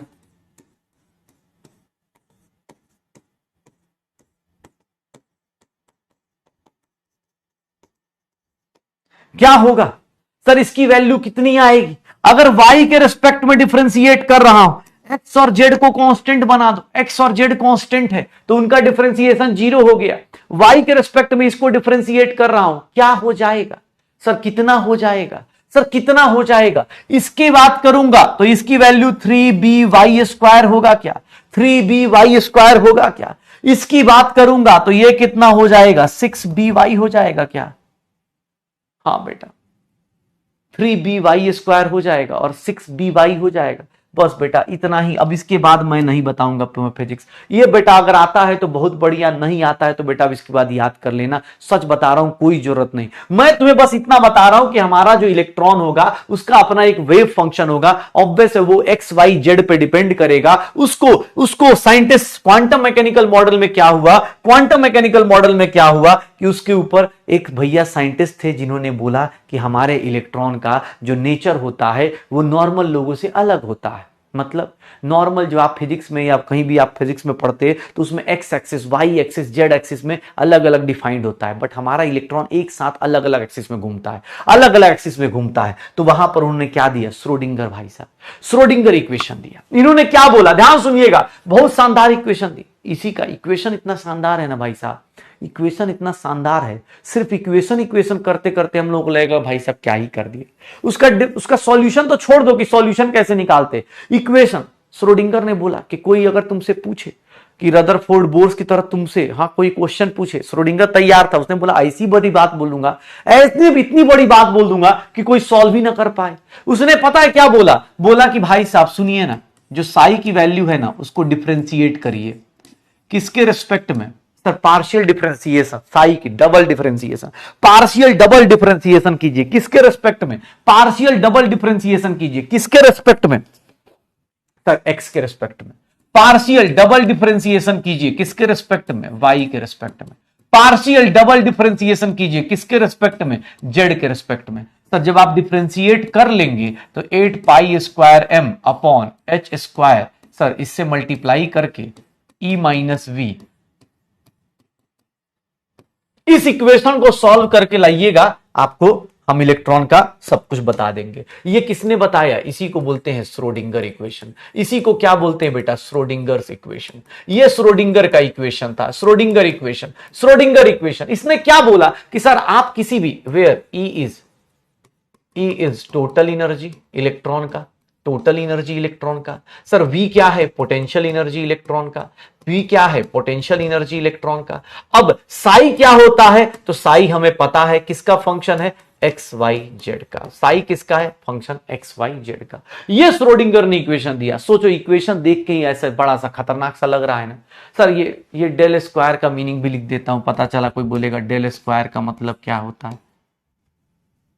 ये देखिएगा, इसका मतलब ये होता है पार्शियल डबल डिफरेंशिएशन, पार्शियल 2 बार डिफरेंशिएशन कर दीजिए, पार्शियल डबल डिफरेंशिएशन। पार्शियल का मतलब जब एक्स को कर रहे तो वाई और जेड को कांस्टेंट कर लो, differentiation of psi with respect to X, ठीक है, वाई के रिस्पेक्ट में, जेड के रिस्पेक्ट में। अब ये सिंपल सा इक्वेशन श्रोडिंगर ने बोला जिसकी हिम्मत है उसको पुट कर लो और आंसर निकाल लो, और पता है क्या होता है, ठीक है। हाँ इसके बाद बताऊं, एक बात बताऊं तुम्हें, एक बात बताऊं, साई ज्यादा नहीं, साई पता है कैसा होता है, रुक जाओ साई की वैल्यू दिखा देता हूं, साई का रुक जाओ, कहां गया साई, है भैया साई का, यार साई का जा छुप गया यार, तुम्हारे डर से रह गया। साई कुछ नहीं, साई की वैल्यू देखोगे ना तो ज्यादा नहीं होता है। तुम्हें पता है तुम्हारा डिफरेंशिएशन इंटीग्रेशन मुझे पता है बहुत स्ट्रांग है, तुम्हारा डिफरेंशिएशन इंटीग्रेशन मुझे पता है कि बहुत ज्यादा स्ट्रांग है। साई की वैल्यू ज्यादा कुछ नहीं ऐसे होती है, ये होती है ना, जैसे मान लो कहीं ऐसा लिखा होगा,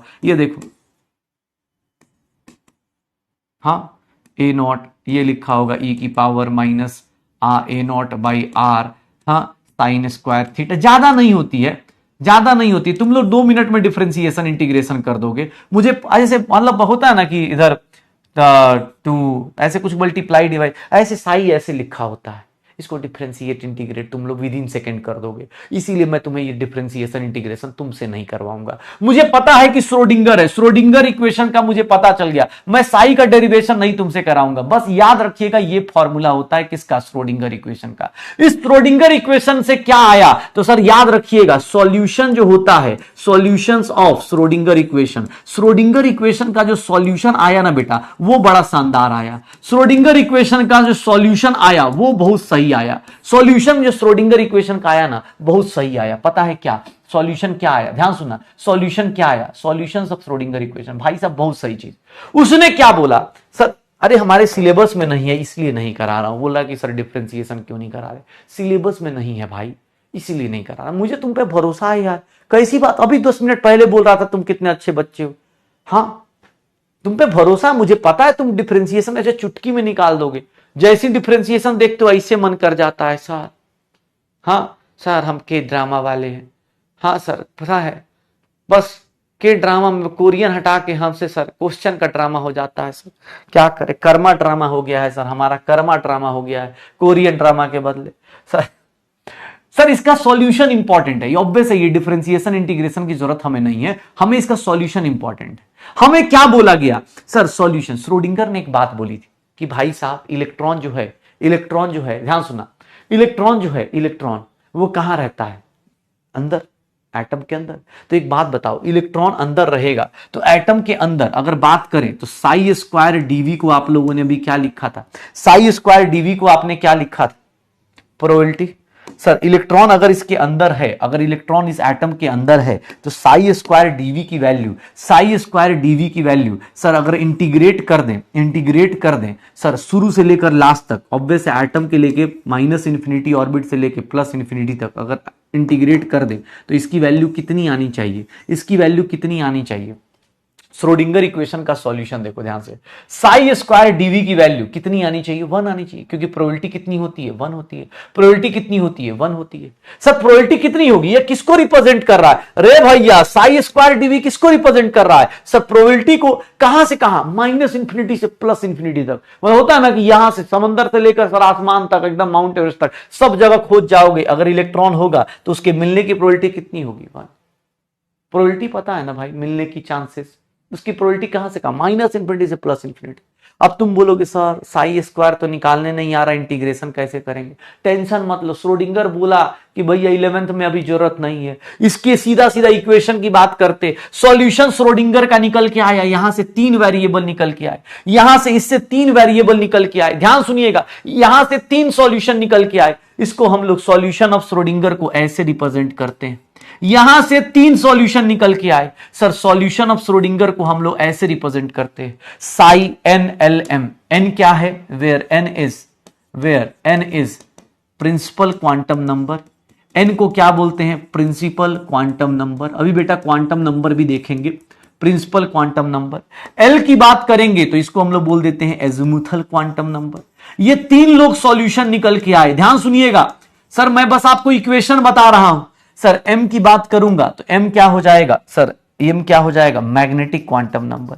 ये 3 नंबर निकल के आए, कहां से, इन सबका सर डिफरेंशिएशन इंटीग्रेशन करके। और श्रोडिंगर ने बेटा की बोला कि बेटा जाओ कोई बात नहीं, तुम्हें ये सब कुछ नहीं करना, बस एनएलएम की वैल्यू जान जाना, एनएलएम की वैल्यू जान जाना बहुत है तुम्हारे लिए, एनएलएम की वैल्यू जान जाना बहुत है तुम्हारे लिए। ध्यान सुना, एनएलएम की वैल्यू जान जाना बहुत है तुम्हारे लिए। सर उसने क्या बोला, हाँ उसने बोला कि या तो तुम इस इक्वेशन को डिफरेंशिएट इंटीग्रेट करो, हमने बोला सर हमारे सारे अर्जुनास को बहुत अच्छे से आता है। उसने बोला कोई बात नहीं, जरूरत नहीं उनको चेक करने की, हमें पता है उनको अच्छे से आता है। इस इक्वेशन का सॉल्यूशन निकालने के लिए उसने एक नॉर्मल कंडीशन बनाई कि ऑब्वियस है इसका सॉल्यूशन निकालना है तो आपकी प्रोबेबिलिटी कितनी होनी चाहिए 1। यहां से मेरे पास 3 सॉल्यूशन निकल के आते हैं, 3 नंबर निकल के आते हैं NLM। ये तीनों के तीनों को हम बोलते हैं क्वांटम नंबर्स। क्वांटम नंबर्स क्या होते हैं बताऊंगा अभी, पहले आप इन नंबर्स को जान जाओ। NLM ये 3 नंबर्स निकल के आते हैं कहां से? श्रोडिंगर से। और श्रोडिंगर इनके बारे में क्या बोलता है सुनना ध्यान से। श्रोडिंगर इनके बारे में क्या बोलना चाहता है? श्रोडिंगर ने इस इक्वेशन के साथ क्या रूल बनाया? श्रोडिंगर ने इसके साथ क्या रूल बनाया? ध्यान सुनिएगा। एन को क्या बोला हम लोगों ने? Principal quantum number. एन को क्या बोला? Principal quantum number. Sir n की जो वैल्यू होती है ना, वैल्यू ऑफ एन ये क्या होता है? तो सर इसकी वैल्यू जो होगी 1 2 3 4 5 ऐसे डैश डैश डैश इन्फिनिटी तक जा सकती है। एन की जो वैल्यू होती है ये किसको रिप्रेजेंट करती है? ये किसको रिप्रेजेंट करती है? तो सर ये ऑर्बिट को रिप्रेजेंट करती है। किसको रिप्रेजेंट करेगा? ऑर्बिट को। ध्यान सुनिएगा सर, श्रोडिंगर ने बोला कि बेटा छोड़ो, तुम उस इक्वेशन को छोड़ो, उस कॉम्प्लेक्सिटी को छोड़ो, तुम बस इतना याद रखो कि एन क्या है? ऑर्बिट बताता है, प्रिंसिपल क्वांटम नंबर। इसको हम लोग क्वांटम नंबर किसको बोलेंगे? सुनना, पहले एन की बात करता हूं। एन क्या बताता है? ऑर्बिट बताता है। 1 2 3 4 5 हमेशा एन की जो वैल्यू होगी, वैल्यू ऑफ एन जो होगा, always a whole number, always a whole number. हमेशा क्या होगा? होल नंबर होगा, हमेशा होल नंबर होगा, हमेशा होल नंबर होगा। ऑर्बिट बताएगा एन की वैल्यू। एन की वैल्यू सर, एन की वैल्यू डिसाइड करती है, ध्यान सुनिएगा, एन की वैल्यू डिसाइड करती है एल के बारे में। एल क्या है? तो सर एल को हम लोग क्या बोलते हैं? Azimuthal quantum number. ध्यान सुना, azimuthal quantum number, azimuthal quantum number. जो वैल्यू ऑफ एल होता है, एल की जो वैल्यू होती है, वैल्यू ऑफ एल, भैया ये सुन लेना क्योंकि कुछ थोड़ी देर बाद, मैं सच बता रहा हूं, हायर डिफरेंशिएशन इंटीग्रेशन आपके सिलेबस में नहीं है, ना आपको पढ़ना है। आपको बस इक्वेशन जानना था, आप जान चुके हैं। आपको सच बता रहा हूं, ना इस इक्वेशन का कोई क्वेश्चन आएगा ना इसका आएगा, लेकिन जो काम का क्वेश्चन आएगा वो ये सब आएगा कि एन की वैल्यू क्या है। ये छोटे छोटे कॉन्सेप्ट के क्वेश्चन है बेटा, यहां से कहानी शुरू होती है। प्लीज अलर्ट मोड पे रहिएगा। वैल्यू ऑफ एल किस पे डिपेंड करता है? Value of L depends on, ध्यान सुनना, value of L depends on sir किस पे? एन के ऊपर, ऑर्बिट के ऊपर डिपेंड करता है। एल की वैल्यू क्या होगी? Sir value of L, value of L कहां से कहां होती है? लाइज बिटवीन 0 से n-1 तक। सर 0 से लेकर n-1 तक। ध्यान से देख लो, अगर मैंने n की वैल्यू 1 लिख दी फर्स्ट ऑर्बिट, तो l की वैल्यू क्या पॉसिबल है? एल की वैल्यू क्या पॉसिबल है? सर एन की वैल्यू 2 लिख दिया, एल की वैल्यू क्या पॉसिबल है? एल की वैल्यू क्या पॉसिबल है? देख लो, यहां पर 0। अगर मैंने एन की वैल्यू 3 लिख दिया, सर एल की वैल्यू क्या पॉसिबल है? सर क्या मैं ऐसा बोल सकता हूं n is equals to l कभी हो सकता है? अकॉर्डिंग टू सर ये कभी नहीं होगा। एन और एल बराबर नहीं हो सकते, एन और एल बराबर नहीं हो सकते। एजिमुथल क्वांटम नंबर और प्रिंसिपल क्वांटम नंबर बेटा कभी बराबर नहीं हो सकते। अगर किसी इलेक्ट्रॉन में आप देखेंगे एन और एल का नंबर बराबर आ रहा है, मतलब this is not permissible, this is not permissible. Sir N क्या है? ऑर्बिट है, ऑर्बिट डिसाइड करता है एल की वैल्यू। एजिमुथल क्वांटम नंबर की वैल्यू कहां से कहां तक फ्लक्चुएट करती है? 0 से लेकर n-1 तक, एन के बराबर नहीं होती है। फर्स्ट ऑर्बिट में देख लो सर L1 0, सेकंड ऑर्बिट में L1, पक्का निकाल लोगे एजिमुथल क्वांटम नंबर। ये मैं नहीं बता रहा हूं भाई, श्रोडिंगर का सॉल्यूशन है बेटा। ऑब्वियस है, तुम्हें उतनी ज्यादा मैथ्स नहीं लगानी सर। ऑब्वियस है, आपने श्रोडिंगर ने आपको शॉर्ट करके बोल दिया कि दुनिया को समझाने के लिए सीधी सी बात है, इतना ज्यादा क्यों एनर्जी लगानी है। मैं तुम्हें सिंप्लीफाई करके, सर श्रोडिंगर ने तुम्हारे लिए सिंप्लीफाई कर दिया कि भैया इस तरह से याद रखना। एम को क्या बोलते हैं? Magnetic quantum number, magnetic quantum number. Sir magnetic quantum number क्या होता है? सर मैग्नेटिक क्वांटम नंबर, ध्यान सुनिएगा, अब value of m, value of m depends on, value of m depends on किस पे डिपेंड करेगा? एल पे। सर देख लो, एम डिसाइड कर रहा है एन, एन क्या बताता है? सेल बताता है या ऑर्बिट बताता है। एन डिसाइड कर रहा है कि एल की वैल्यू क्या होगी, एन डिसाइड कर रहा है कि एन की वैल्यू क्या होगी। एल आगे अभी पढ़ेंगे, इसको हम लोग बोलते हैं सबशेल बोल देते, इसको हम लोग सबशेल बोल देते। और एल डिसाइड कर रहा है कि एम कितना होगा, एम क्या होता है? तो सर इसको अभी आगे हम लोग पढ़ेंगे, बस आपके लिए बता रहा हूं, ऑर्बिटल्स होता है। अभी ये क्या होता है इसको मैं अभी आगे बताऊंगा, बस आपको भी बस दिखा रहा हूं कि एन से कौन डिसाइड हुआ, एल, एल से कौन डिसाइड होगा, एम। सर एम की जो वैल्यू होती है, वैल्यू ऑफ एम जो होता है, वैल्यू ऑफ एम जो होता है लाइज बिटवीन कहां से कहां तक, माइनस एल से plus L including zero, including zero. मतलब सर एल की वैल्यू जो होती है ना वो डिसाइड करती है एम की वैल्यू कितनी होगी। ध्यान से देखिएगा सर, एल की वैल्यू अगर मैंने जीरो लिख दिया, एल की वैल्यू अगर मैंने जीरो रख दी, एम की वैल्यू क्या पॉसिबल है बताओ। अगर एल की वैल्यू जीरो रख दी तो एम की वैल्यू एक ही है, जीरो। एल की वैल्यू अगर मैंने वन रख दिया तो एम की वैल्यू क्या क्या पॉसिबल है बताओ। अगर एम की वैल्यू, एल की वैल्यू अगर मैंने क्या रख दिया, देख लो हो जाएगा, निकाल दोगे, अरे निकल जाएगा, देख ले भाई, हो जाएगा। एम की वैल्यू क्या आ जाएगी, -1 0 +1, देख ले। सर एल की वैल्यू अगर 2 है, एल की वैल्यू अगर 2 है तो एम की वैल्यू क्या होगी, -2 -1 0 +1 +2। कहां से कहां फ्लक्चुएट करती है, माइनस एल से प्लस एल, इंक्लूडिंग जीरो, बीच में जीरो भी लेना है, बीच में जीरो। नंबर लाइन याद है, नंबर लाइन -2 से +2, अरे भाई ये याद है, नंबर लाइन कुछ ऐसा होता था, -2 से +2। तो सर एल की वैल्यू अगर मैं 3 ले रहा हूं, एल की वैल्यू अगर मैं 3 ले रहा हूं, एम की वैल्यू कितनी होगी, -3 -2 -1 0 +1 +2 +3। ध्यान से देख लो सर, मैंने क्या बोला, एन डिसाइड करता है एल, एल डिसाइड करेगा एम। पक्का हो जाएगा, हाँ हो जाएगा, देख ले भाई।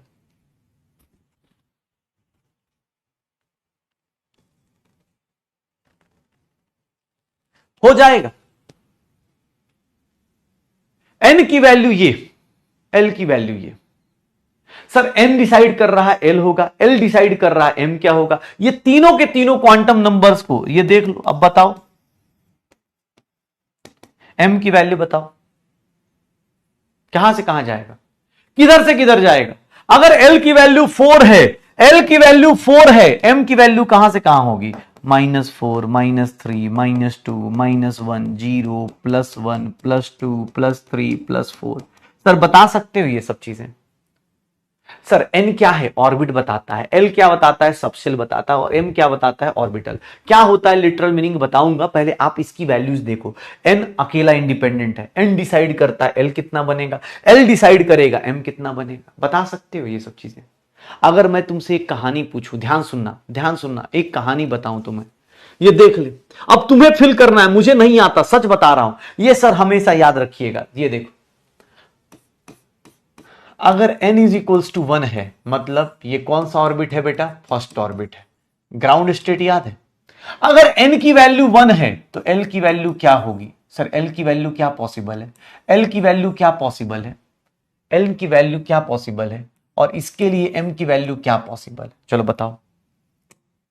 अगर तुम्हें n की वैल्यू दे दिया तो l की वैल्यू 0 और m की वैल्यू भी क्या हो जाएगी, 0 हो जाएगी। शायद देख ले, यही होगा, हाँ यही होगा पक्का। क्योंकि श्रोडिंगर ने, भैया मैं नहीं बोल रहा हूं, अब देखो कुछ लोगों का फ्यूज उड़ा होगा, अब कुछ लोग थोड़ा साइड में मैसेज देख रहे होंगे तो उनका चल रहा होगा कि अरे सर ऐसे कैसे, अब ऐसे कैसे। श्रोडिंगर ने 3 नंबर बताए, 3 सॉल्यूशन बताए, बोला इलेक्ट्रॉन के बारे में अगर आप जानना चाहते हो, एटम के मॉडल के बारे में जानना चाहते हो, तो एटॉमिक मॉडल 3 नंबर पे बेस्ड होता है। और ये 3 नंबर कहां से आए, इतने बड़े इक्वेशन को डिफरेंशिएट इंटीग्रेट किया गया तो ये 3 इक्वेशन आए, 3 नंबर्स आए। कौन निकाल के दिया, उसी ने बोला कि बेटा मत टेंशन लो, ये साई वाई की टेंशन मत लो, मैं तुम्हें बताता हूं कि कौन कौन से नंबर्स तुम्हारा सॉल्यूशन होगा। अब उसने कंडीशन रखी, एन क्या है, ऑर्बिट बताता है किस ऑर्बिट में है। अब ये मत बोलना ऑर्बिट क्या होता है, एन ऑर्बिट याद करो, बोर्स मॉडल पढ़ चुके हो तुम, first orbit, second orbit, third orbit, fourth orbit, infinity तक जा चुके हो तुम, इंफिनिटी तक जा चुके हो। तो सर ये हमेशा होल नंबर होगा क्योंकि ऑर्बिट आधा फ्रैक्शन में नहीं होता।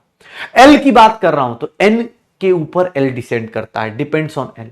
एल डिसाइड कैसे होता है? एल की वैल्यू डिसाइड कहां से कहां होती है? एल की वैल्यू कहां से कहां होती है? जीरो से लेकर n-1। अगर फर्स्ट ऑर्बिट है तो एल की वैल्यू जीरो से लेकर n-1, जीरो से 1-1 जीरो ही हो गया।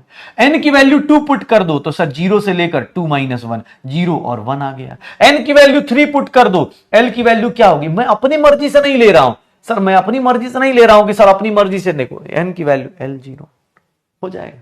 सर सिमिलरली एम की वैल्यू क्या होती है? Magnetic quantum number. ये डिसाइड कर रहा, अब ये डिसाइड करेगा मैग्नेटिक क्वांटम नंबर। ये देख लो -L से +L including zero.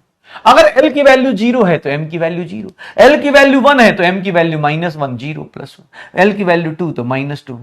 Sir N से यहां से चालू होगा, यहां जाएंगे, यहां से फिर यहां जाएंगे। ये 3 लाइंस आप साथ साथ में लिख पाओगे, ये 3 लाइन साथ साथ में लिख पाओगे। सर कोई भी ऑर्बिट है, जैसे मैंने फर्स्ट ऑर्बिट दिया तो फर्स्ट ऑर्बिट में सर ये ऑर्बिट बता रहा है, ये ऑर्बिट बता रहा है, ये क्या बता रहा है? सबसेल बता रहा है, ये सबसेल बता रहा है, और ये क्या बता रहा है? ऑर्बिटल्स बता रहे हैं। सर अगर मैं बात करूं n = 2 पे, प्लीज बेटा ध्यान सुनिएगा, अगर सेकेंड ऑर्बिट में आप जाते हो, सेकेंड ऑर्बिट में सर, सेकेंड ऑर्बिट में ये बताओ L कितना पॉसिबल है? L की कितनी वैल्यूज पॉसिबल है? L 0 से लेकर कहां तक जाता है बेटा? L 0 से लेकर कहां तक जाता है? सर L 0 से लेकर L की 2 वैल्यूज पॉसिबल है। सेकेंड ऑर्बिट में गया, L की 2 वैल्यूज पॉसिबल है, 0 और 1। L की 2 वैल्यूज पॉसिबल है, 0 और 1। N डिसाइड कर रहा है L कितना बनेगा। अब L डिसाइड करेगा कि सर M कितना बनेगा। इसके लिए M की वैल्यू कहां से कहां? -0 से +0। सर इसके लिए M की वैल्यू कहां से कहां? सर M की वैल्यू -1 0 +1। सर ये डिसाइड कर रहा है, फिर ये डिसाइड कर रहा है, देख लो हो जाएगा। हाँ सर समझ रहे हैं? सर M से L डिसाइड हुआ, L से M डिसाइड हो रहा है। सर देख लो, इसी को बोलते हैं सेकंड ऑर्बिट, थर्ड ऑर्बिट। अब आप खुद से थर्ड ऑर्बिट के लिए बनाओ, खुद से फोर्थ ऑर्बिट के लिए बनाओ, ये सारे के सारे अब थर्ड ऑर्बिट फोर्थ ऑर्बिट के लिए खुद से बनाओ। अगर मैं बोल रहा हूं कि n की वैल्यू 3 है, n की वैल्यू 3 है, थर्ड ऑर्बिट है बेटा, थर्ड ऑर्बिट में l की कितनी पॉसिबिलिटीज हैं? l क्या क्या बन जाएगा? l की क्या क्या पॉसिबिलिटीज हैं? l कहां तक जाएगा? सर L0 पॉसिबल है, L1 पॉसिबल है, L2 पॉसिबल है। 0 से n-1 मतलब 0 से 2 तक, तो 0 से 2 तक की वैल्यू देख लो। इसके लिए क्या पॉसिबिलिटीज हैं बेटा, खुद से ड्रॉ करो, अब मेरे से मत ड्रॉ कराओ। तभी आपको मैंने बोला ना आज, अब यहां से छोटे छोटे कॉन्सेप्ट, न्यूमेरिकल्स खत्म है बेटा, अब न्यूमेरिकल नहीं आएगा, ये छोटे छोटे कॉन्सेप्ट आएंगे कि ये बताइए, ये बताइए, ये करके दिखाइए, ये करके दिखाइए, ऐसे बताइए। सर इसके लिए L की वैल्यू 0 1। सर ये देखिएगा M की वैल्यू, मजा अगली क्लास से आएगा ना बेटा, वो से आज तो ये निकाल रहा है, अगली क्लास में सीधा एप्लीकेशन। सर रिपीट सर नहीं कर पाएंगे बेटा, ऑब्वियस है ना, आज की 1.5 घंटे की मेहनत कौन कल रिपीट करेगा आपके लिए? पढ़ के आइएगा, नहीं तो पता चला भाई साहब ये कैसे हो जा रहा है सर, ये कैसे N से L हो जा रहा है, L से M हो जा रहा है। सर N = फोर्थ ऑर्बिट अगर लिख रहा हूं, फोर्थ ऑर्बिट में बताएंगे, फोर्थ ऑर्बिट में L की वैल्यू क्या क्या पॉसिबिलिटीज होती है। मैं क्यों लिख रहा हूं यार, तुम खुद से सोचो, मैं क्यों लिखूं, सबके लिए निकालो, खुद से ड्रॉ करो, खुद से ड्रॉ करो। सबसेल क्या होता है बता दूंगा, पहले तुम ये तो निकालो, मैथ तो निकालना शुरू करो। जब जो चीज बता रहा होता हूं वो छोड़ के बाकी तुम्हारे अंदर और फालतू के क्वेश्चन आते हैं। जब वहां बताने जाऊंगा तो बोलेगा सर ये कैसे आ गया, सर ये L से M कैसे आ जा रहा है, अभी ये बता रहा हूं तो इसको सीख लेना। जब सबसेल बताऊंगा, उसके शेप्स बताऊंगा, सब कुछ बताऊंगा, काहे टेंशन ले रहे हो तुम? वहां पहुंचूंगा तो तुम यहां का भूल जाओगे कि सर कितनी मासूमियत, सर पढ़ के नहीं आए, सर एक बार बता दीजिए। क्यों बताएं भाई, अभी जो बता रहे उसको प्रैक्टिस कर, इसको पढ़ा रहा हो तो इसको प्रैक्टिस कर ना भाई, कि ये चीज होती है। ये देखना L की वैल्यू 0 तो M की वैल्यू क्या होगी? 0। यहां M की वैल्यू क्या होगी? -1 0 +1। M की वैल्यू क्या होगी? ये देख ले, M की वैल्यू क्या होती है? -2 -1 0 +1 +2, यही होगा। सर L की वैल्यू, M यहां पे M की वैल्यू -3 -2 -1 0 +1 +2 +3, ऐसे लिख पाएगा? ये बेसिक मैथ लगा पाएगा? N से L डिसाइड होता है, L से M डिसाइड होता है, N से L डिसाइड होता है, L से M डिसाइड होता है। सर याद रखिएगा, N क्या बता रहा है? Number of orbit, number of values of L number of values of l क्या बताते हैं? It is equal to number of subshells, number of subshells present, number of values of, number of values of m, ये क्या बताता है? Number of orbitals present. Orbitals कितने present है मैं बता दूंगा, सबसेल ऑर्बिटल्स क्या होते हैं, बट आपसे मैथ का क्वेश्चन पूछ रहा हूं, मैथ का क्वेश्चन पूछ रहा हूं। फर्स्ट ऑर्बिट में कितने सबसेल प्रेजेंट है बेटा? फर्स्ट ऑर्बिट में कितने सबसेल प्रेजेंट है? फर्स्ट ऑर्बिट में एक सबसेल, सेकंड ऑर्बिट में दो सबसेल, थर्ड ऑर्बिट में तीन सबसेल, चार ऑर्बिट में चार सबसेल। सर मैं ऐसा लिख सकता हूं फॉर nth ऑर्बिट, अगर nth ऑर्बिट में अगर आप जाएंगे, nth ऑर्बिट में जाएंगे, कोई पूछ दे कि नंबर ऑफ सबसेल बताओ, तो नंबर ऑफ सबसेल्स कितना होता है? सर किसी ऑर्बिट में, फर्स्ट ऑर्बिट में कितना सबसेल है? एक। सेकंड ऑर्बिट में कितना है? दो। थर्ड ऑर्बिट में कितना है? तीन। फोर्थ ऑर्बिट में कितना है? चार। तो नंबर ऑफ सबसेल कोई पूछेगा तो कितना होगा? n होगा। नंबर ऑफ सबसेल कोई पूछेगा तो n बताओगे? सर बता सकते हैं। अच्छा कोई पूछ दे नंबर ऑफ ऑर्बिटल्स बताओ, सर ऑर्बिटल्स कितने होंगे? ध्यान से देखिएगा, फर्स्ट ऑर्बिट में कितने हैं ऑर्बिटल्स? कितने हैं बेटा? फर्स्ट ऑर्बिट में एक। सेकंड ऑर्बिट में कितने हैं? तीन एक चार। सर ये चार होंगे ना, इसको जोड़ दो। यहां पर कितने होंगे? 9। यहां पर कैलकुलेट करोगे 16। सर कैलकुलेट कर लो। सर नंबर ऑफ ऑर्बिटल 1 2 3 4 5 6 7 देख लो। सर नंबर जितनी वैल्यूज ऑफ m आती हैं उसी को नंबर ऑफ ऑर्बिटल्स बोलते हैं। इसकी वैल्यू n स्क्वायर के बराबर हो जाएगी, n स्क्वायर के बराबर हो जाती है, n स्क्वायर के बराबर हो जाएगी। करके देख ले, करके देख ले, कैलकुलेट करके देख, n स्क्वायर के बराबर हो जाती है, n स्क्वायर के बराबर हो जाती है, पक्का n स्क्वायर के बराबर। और एक बात बताऊं, हर एक ऑर्बिटल में पता है कितने इलेक्ट्रॉन्स होते हैं? हर एक ऑर्बिटल में कितने इलेक्ट्रॉन्स होते हैं? हर एक ऑर्बिटल में सर मैक्सिमम इलेक्ट्रॉन्स जो किसी ऑर्बिटल में रह सकते हैं, maximum electron present in, can present in an orbital कितने रह सकते हैं? एक कमरे में कितने लोग रह सकते हैं? मैक्सिमम 2। तो सर यहां पर अगर मैं बोलूं कि sir maximum number of electrons किसी ऑर्बिट में कितने हो सकते हैं, जो 9 10th में तुमने पढ़ा होगा, सर किसी ऑर्बिट में कितने हो सकते हैं? मैक्सिमम नंबर ऑफ इलेक्ट्रॉन्स कितने हो सकते हैं nth ऑर्बिट में? Sir maximum number of electrons कितने हो सकते हैं? तो सर कितने ऑर्बिटल्स हैं उसका 2n²। सर ये फॉर्मूला आप चाहें तो रट सकते हैं, और नहीं तो आपके सामने कहां से आया, कैसे आया, जो आप 9 10 से पढ़ते आ रहे हैं 2n²। बेटा ऑब्वियस है, एक ऑर्बिट में कितना होता है? एक ऑर्बिटल में n²। तो सर इतने ऑर्बिटल्स में n² ऑर्बिटल्स में कितना हो जाएगा? 2 से मल्टीप्लाई कर दो। तो बेटा ध्यान से देखिएगा, श्रोडिंगर ने 3 इक्वेशंस दिए, श्रोडिंगर ने 3 इक्वेशन दिए, और तीनों के ऊपर अब हम बात करने वाले हैं, तीनों के ऊपर हम बात करने वाले हैं। एन एल एम, एन की वैल्यू कहां से कहां होती है, एल की वैल्यू कहां से कहां होती है, एम की वैल्यू कहां से कहां होती है, ये देख लेना। एन की वैल्यू, एल की वैल्यू, एम की वैल्यू, हो जाएगा सर, हो जाएगा। श्योर है? Are you sure? पक्का? सर देख लो कहां से आ रहा है ये सब चीजें। तो ये सब चीजें स्टार्ट कहां से हुई? श्रोडिंगर इक्वेशन से। कहां से स्टार्ट हुई? श्रोडिंगर से। ये एक इक्वेशन दिया है उसने, और उसी इक्वेशन पे भैया बोला कि हमारा इक्वेशन सॉल्व करोगे, तुम्हें 3 नंबर मैं दूंगा। ये 3 नंबर तुम्हें अलग अलग चीजें बताएंगी। ये क्या बताएगा? ऑर्बिट। ये क्या बताएगा? सबसेल। और ये क्या बताएगा? ऑर्बिटल। सर निकाल दो। अब सबसेल क्या होता है वो हम बताएंगे, बता रहे हैं, अभी रुक जाओ, पहले सुन तो लो। सर ये तीनों का नंबर निकालना आ गया, किसी ऑर्बिट में जाएंगे तो ये सब चीजें पता चल जाएंगी कि हाँ सर ये कैसे आया, ये कैसे आप कर दे। ऐसा तो नहीं लगेगा चमत्कार हो गया गाइस, चमत्कार तो नहीं हो गया ना गाइस। ये कैसे आ रहा है सब पता चल रहा है ना, खुद से निकाल सकते हो ना। ऐसा तो नहीं कल से मैं बोल दूं 5th ऑर्बिट का सब लिखो, सर बेहोशी आ गया 5th ऑर्बिट का लिखना। सर पढ़ाए या 4th तक थे, लिखवा रहे 5th तक है, ऐसे थोड़ा ही ना होता है। 5th का बोले, 10th ऑर्बिट का बोले, जिसका बोले लिख सकते हो कि नहीं लिख पाओगे गाइस? है गाइस, लिख पाओगे? 5th ऑर्बिट हो, 6th ऑर्बिट हो, 7th ऑर्बिट हो, एन की वैल्यू दे दूंगा, एन से एल निकाल लोगे, एल से एम निकल जाएगा। निकल जाएगा कि नहीं निकल पाएगा? पक्का? हाँ चलो, अब जब निकल जाएगा तो चलो हम आगे की तरफ चलते हैं। लेकिन आगे की तरफ जाएं उससे पहले एक छोटू सा क्वेश्चन पूछ रहा है तुमसे।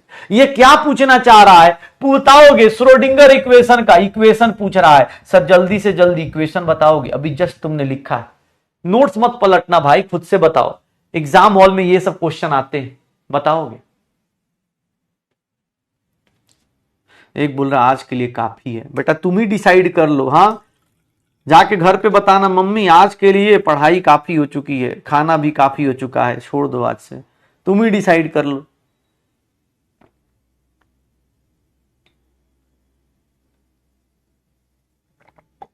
तो वहां पर मम्मी तुम्हारी इज्जत नहीं करेंगी, इसीलिए हम भी तुम्हारी इज्जत नहीं करेंगे। आज के लिए काफी है। बड़ी जल्दी, ऐसे कैसे जल्दी, इतना जल्दी? सर 16 वाला तो हो नहीं सकता, 4 वाला हो नहीं सकता, बची बात 8 की। तो यहां एम स्क्वायर है, यहां एम है, सर एम वाला ही आंसर आएगा। हमारा आंसर क्या आ जाएगा? सोचो एग्जाम हॉल में ये क्वेश्चन आता है, एग्जाम हॉल में ये क्वेश्चन आ जाता है, सर गजब का क्वेश्चन, सर देख रहे हैं सर कैसा बात कर रहे हैं आप। हाँ, अब आज की क्लास के बाद बेटा जब कल आओगे ना, सच बता रहा हूं, और आज की क्लास जो अब्सेंट रहा होगा, कल जब पहुंचेगा, भाई साहब गजब, हमें अलग से सुनाई देगा एन की वैल्यू, एल की वैल्यू, एम की वैल्यू, उसको अलग से। हाँ, वो बोलेगा भाई ये क्या चल रहा है इक्वेशन, हाँ ये कैसी बातें चल रही हैं, देख लो। सर क्वांटम नंबर्स क्या होते हैं? अब चलो क्वांटम नंबर्स पे आते हैं, फिर आपको मैं बताता हूं। श्रोडिंगर इक्वेशन ने 3 नंबर दे दिए। अब लोग बेहोश कि भाई ये 3 नंबर तो बता दिया, उसकी वैल्यू कैसे निकालनी ये भी बता दिया, लेकिन ये 3 नंबर बताते क्या हैं? ये 3 नंबर बताते क्या हैं? क्या रॉन्ग ऑप्शन है भाई? भाई ये रॉन्ग ऑप्शन दिख रहा है, ठीक है, हाँ रॉन्ग ऑप्शन दिख रहा है कि हाँ, बस बस। अबे भाई यार डेल स्क्वायर, ये सर इसके ऊपर पड़ा हुआ है कि एक्स स्क्वायर नहीं लिखा है। भाई तू लिख लिए यार, भावनाओं को समझ तू भाई, ठीक है। Z square del psi square del z square ऐसे लिखते हैं, ठीक है चल। हाँ, क्वेश्चन पे फोकस कर, ठीक है, राइट रॉन्ग। हाँ, डेल स्क्वायर साई स्क्वायर उसमें एक्चुअली ऐसे लिखते हैं ना वो, भाई उस पे देख रहे हो, हमारा स्पैमर भी पढ़ा लिखा इंसान है। हाँ, ये बोल रहा है कि सर ऐसे नहीं लिखा हुआ है।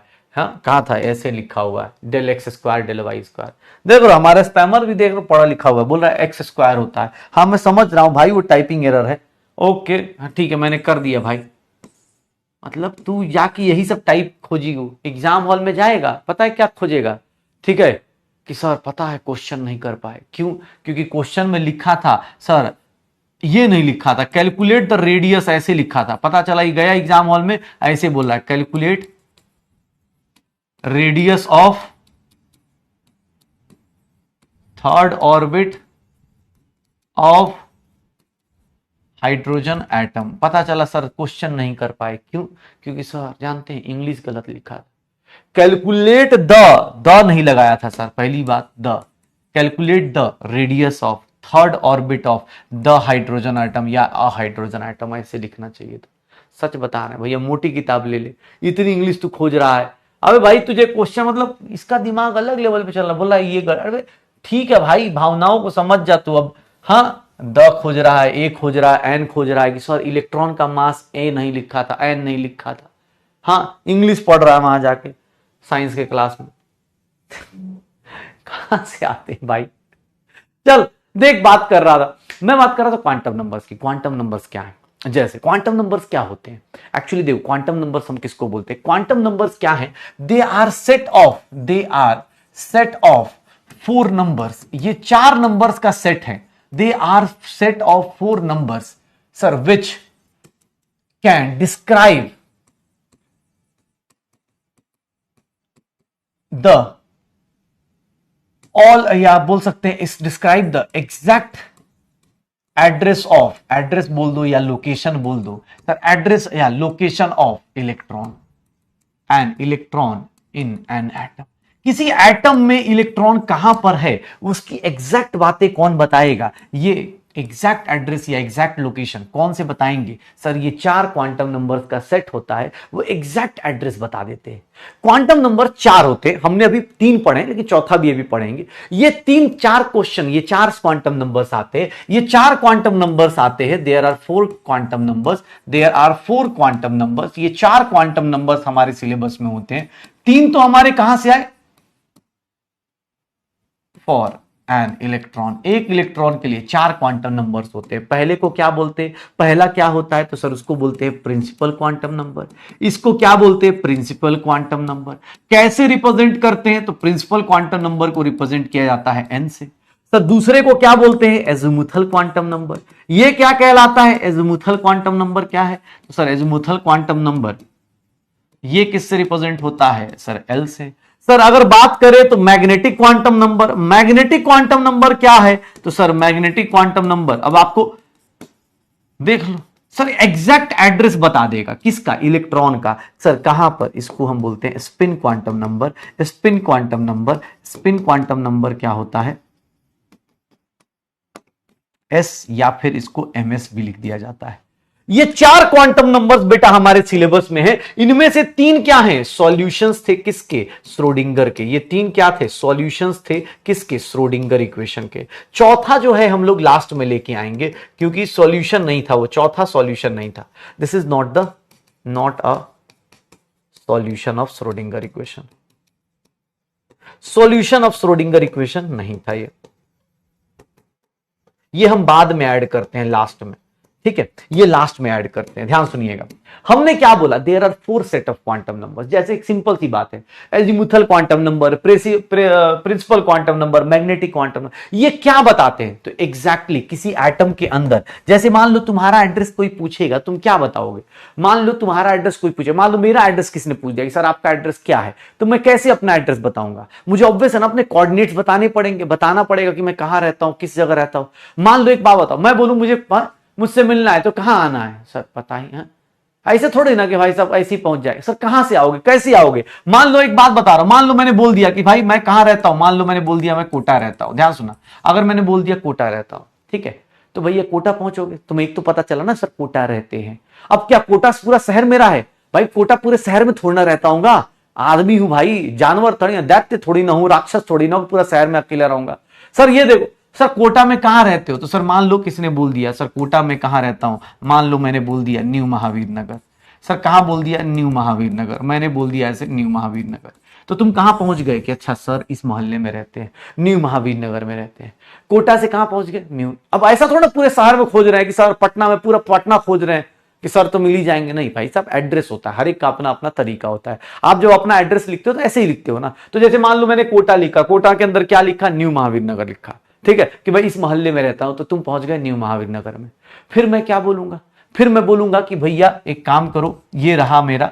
सर ध्यान सुनिएगा, न्यू महावीर नगर में हाउस नंबर मान लो मैंने लिख दिया, ठीक है, हाउस नंबर ऐसे लिख देता हूं 1079 का 1, ऐसे लिख दिया हाउस नंबर। ये मैंने हाउस नंबर लिख दिया कि ऐसे 1 हाउस नंबर लिख दिया, ठीक है। अबे एड्रेस नहीं बता रहा हूं, एड्रेस फर्जी है वो, बोल रहा है एड्रेस लीक हो रहा है। हाँ तो पहुंच जाइए, हाउस नंबर है ही नहीं वो, हाँ हाउस नंबर है ही नहीं यहां तक, तो हाँ यहां पर हाउस नंबर है ही नहीं। तो ये मैंने क्या कर दिया? एड्रेस लीक नहीं कर, हाँ एड्रेस लीक नहीं कर रहा हूं, टेंशन मत ले। तो कोटा पहुंचे, कोटा से महावीर नगर पहुंचे, फिर मैंने बोला हाउस नंबर ये। अब ऐसा तो नहीं घर के हर एक कमरे में ही हूं, ऑब्वियस है ना, कमरे के अंदर, किसी घर के अंदर कोई कमरा होगा जिसके अंदर मैं पढ़ा रहा हूँ। तो अब सडनली कैसे पहुंचोगे? तो भैया तुम कहां से कहां पहुंचोगे? सर यहां से कहां पहुंच जाओगे कि सर इसमें मैंने बोल दिया कि भैया मतलब इस घर के अंदर सेकंड फ्लोर पे, या बोल सकते हैं रूम नंबर क्या लिखूंगा, ये रूम नंबर क्या लिखूंगा, रूम नंबर मान लो मैंने 5 लिख दिया, तो तुम यहां पहुंचोगे।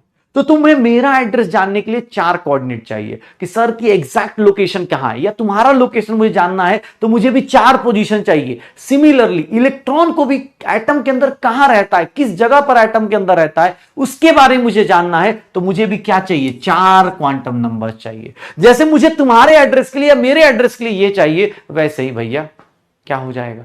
Sir 4 set of quantum numbers हमें चाहिए। किसके लिए? एग्जैक्ट एड्रेस या एग्जैक्ट लोकेशन के लिए चाहिए, एग्जैक्ट एड्रेस या एग्जैक्ट लोकेशन के लिए चाहिए।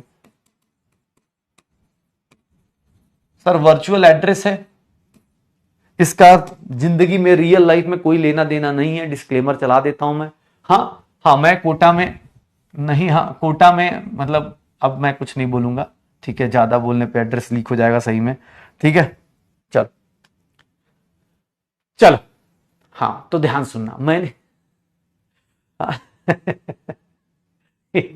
एक सही है कि सर रूम में भी कहां पर, बेड पे की बाथरूम में, हद है भाई, ठीक है सर। मैं इलेक्ट्रॉन की बात करता हूं। इलेक्ट्रॉन के लिए भी अब ऐसा थोड़े ना कि इलेक्ट्रॉन के एटम में न्यूक्लियस होगा, न्यूक्लियस में फर्स्ट ऑर्बिट, ये सेकंड ऑर्बिट, ये थर्ड ऑर्बिट, ये फोर्थ ऑर्बिट, सर ये ऐसे ऑर्बिट ऑर्बिट बने होंगे। तो इलेक्ट्रॉन कहीं तो होगा, तो इलेक्ट्रॉन कहां होगा सर? इलेक्ट्रॉन यहां हो सकता है, यहां हो सकता है, यहां हो सकता है। किस ऑर्बिट में होगा, किस सबसेल में होगा सर, किस टाइप के सबसेल में होगा, इस पे डिपेंड करता है। किस कमरे में होगा, इसके किस कमरे में होगा, यह भी डिपेंड करता है। तो यही सेम चीज यहां पर ध्यान सुनना। मैंने क्या बोला, क्वांटम नंबर्स क्या होते हैं? They are set of 4 quantum numbers. ये सेट ऑफ 4 क्वांटम नंबर्स हैं जो क्या बताते हैं? इलेक्ट्रॉन का एड्रेस बता देंगे, सारी इंफॉर्मेशन बता देते हैं, ये सारी इंफॉर्मेशन बता देते हैं, ये सारी इंफॉर्मेशन बता देते हैं। एड्रेस बता दो, अच्छा हाँ, अच्छा और कुछ? हाँ मैं सोच रहा हूं, मैं भी सोच रहा हूं, एड्रेस बता ही देता हूं और क्या। ठीक है, हाँ इतने प्यारे प्यारे, और क्या। चल हाँ ध्यान सुना, मैंने बोला कि ये 4 सेट ऑफ क्वांटम नंबर्स हैं जो आपको ये बताएंगे इलेक्ट्रॉन्स का वैल्यू कहां से कहां होता है। अब पहले क्वांटम नंबर्स की बात करते हैं, पहले क्वांटम नंबर की बात करते हैं।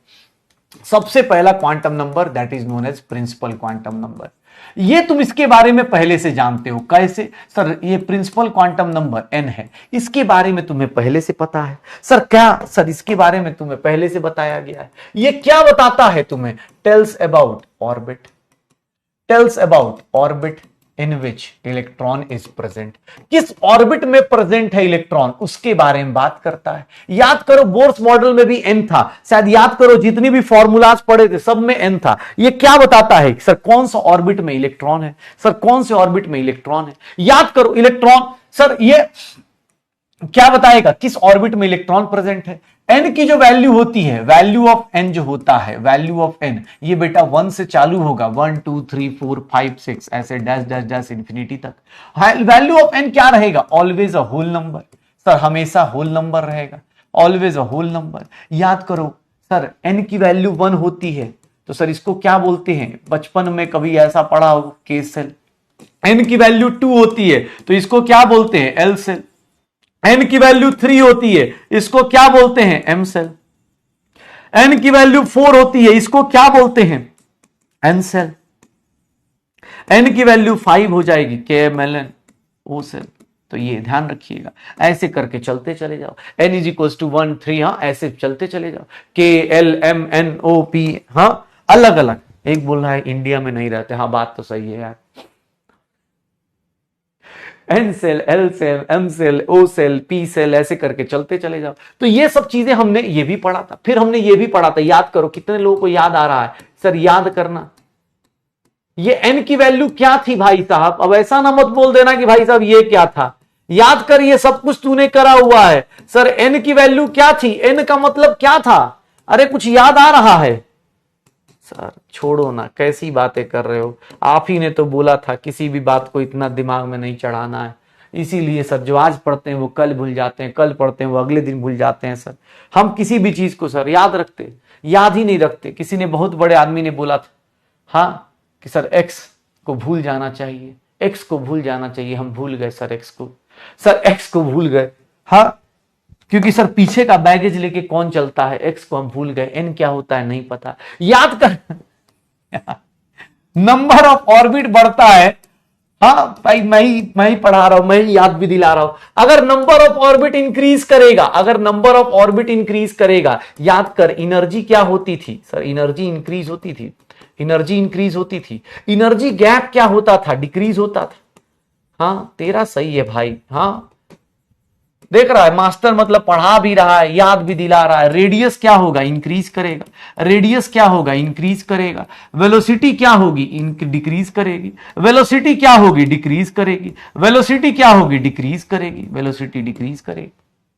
देख रहा है? हाँ एन का वैल्यू पता है सर? याद कर, अभी जस्ट बताया फॉर nth ऑर्बिट, अभी जस्ट बताया है। nth ऑर्बिट में तुमसे कोई पूछ दे, नंबर ऑफ सबसेल्स पूछ दे, तो सबसेल्स की वैल्यू सर क्या बताओगे? सर n के बराबर। तुमसे nth ऑर्बिट में कोई पूछ दे, डी ब्रोगली ने क्या बोला था? कितने वेव्स पॉसिबल हैं? सर n पॉसिबल है। सर कोई पूछ दे नंबर ऑफ ऑर्बिटल्स पूछ दे, तो ऑर्बिटल्स की वैल्यू तुमने कितनी बताई? सर n² बताई। जस्ट अभी मैक्सिमम इलेक्ट्रॉन्स किसी ऑर्बिट में कितने आ सकते हैं? मैक्सिमम इलेक्ट्रॉन्स कितने आ सकते हैं? 2n²।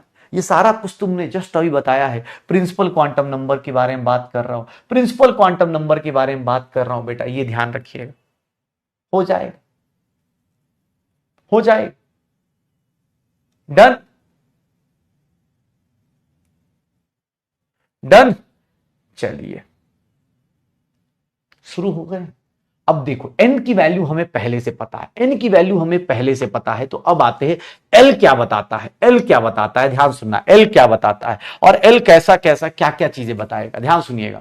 l क्या बताएगा, हाँ जल्दी, अबे जल्दी जल्दी छाप भाई, बोल रहा है सर लिख लिया कर यार, साइड इसलिए हो जाता हूं, कुछ लोग बोलेंगे सर दिख नहीं रहा था इसीलिए साइड हो जाता हूं। कम कष्ट नहीं है ना भाई, शिकायतें कम नहीं है। हाँ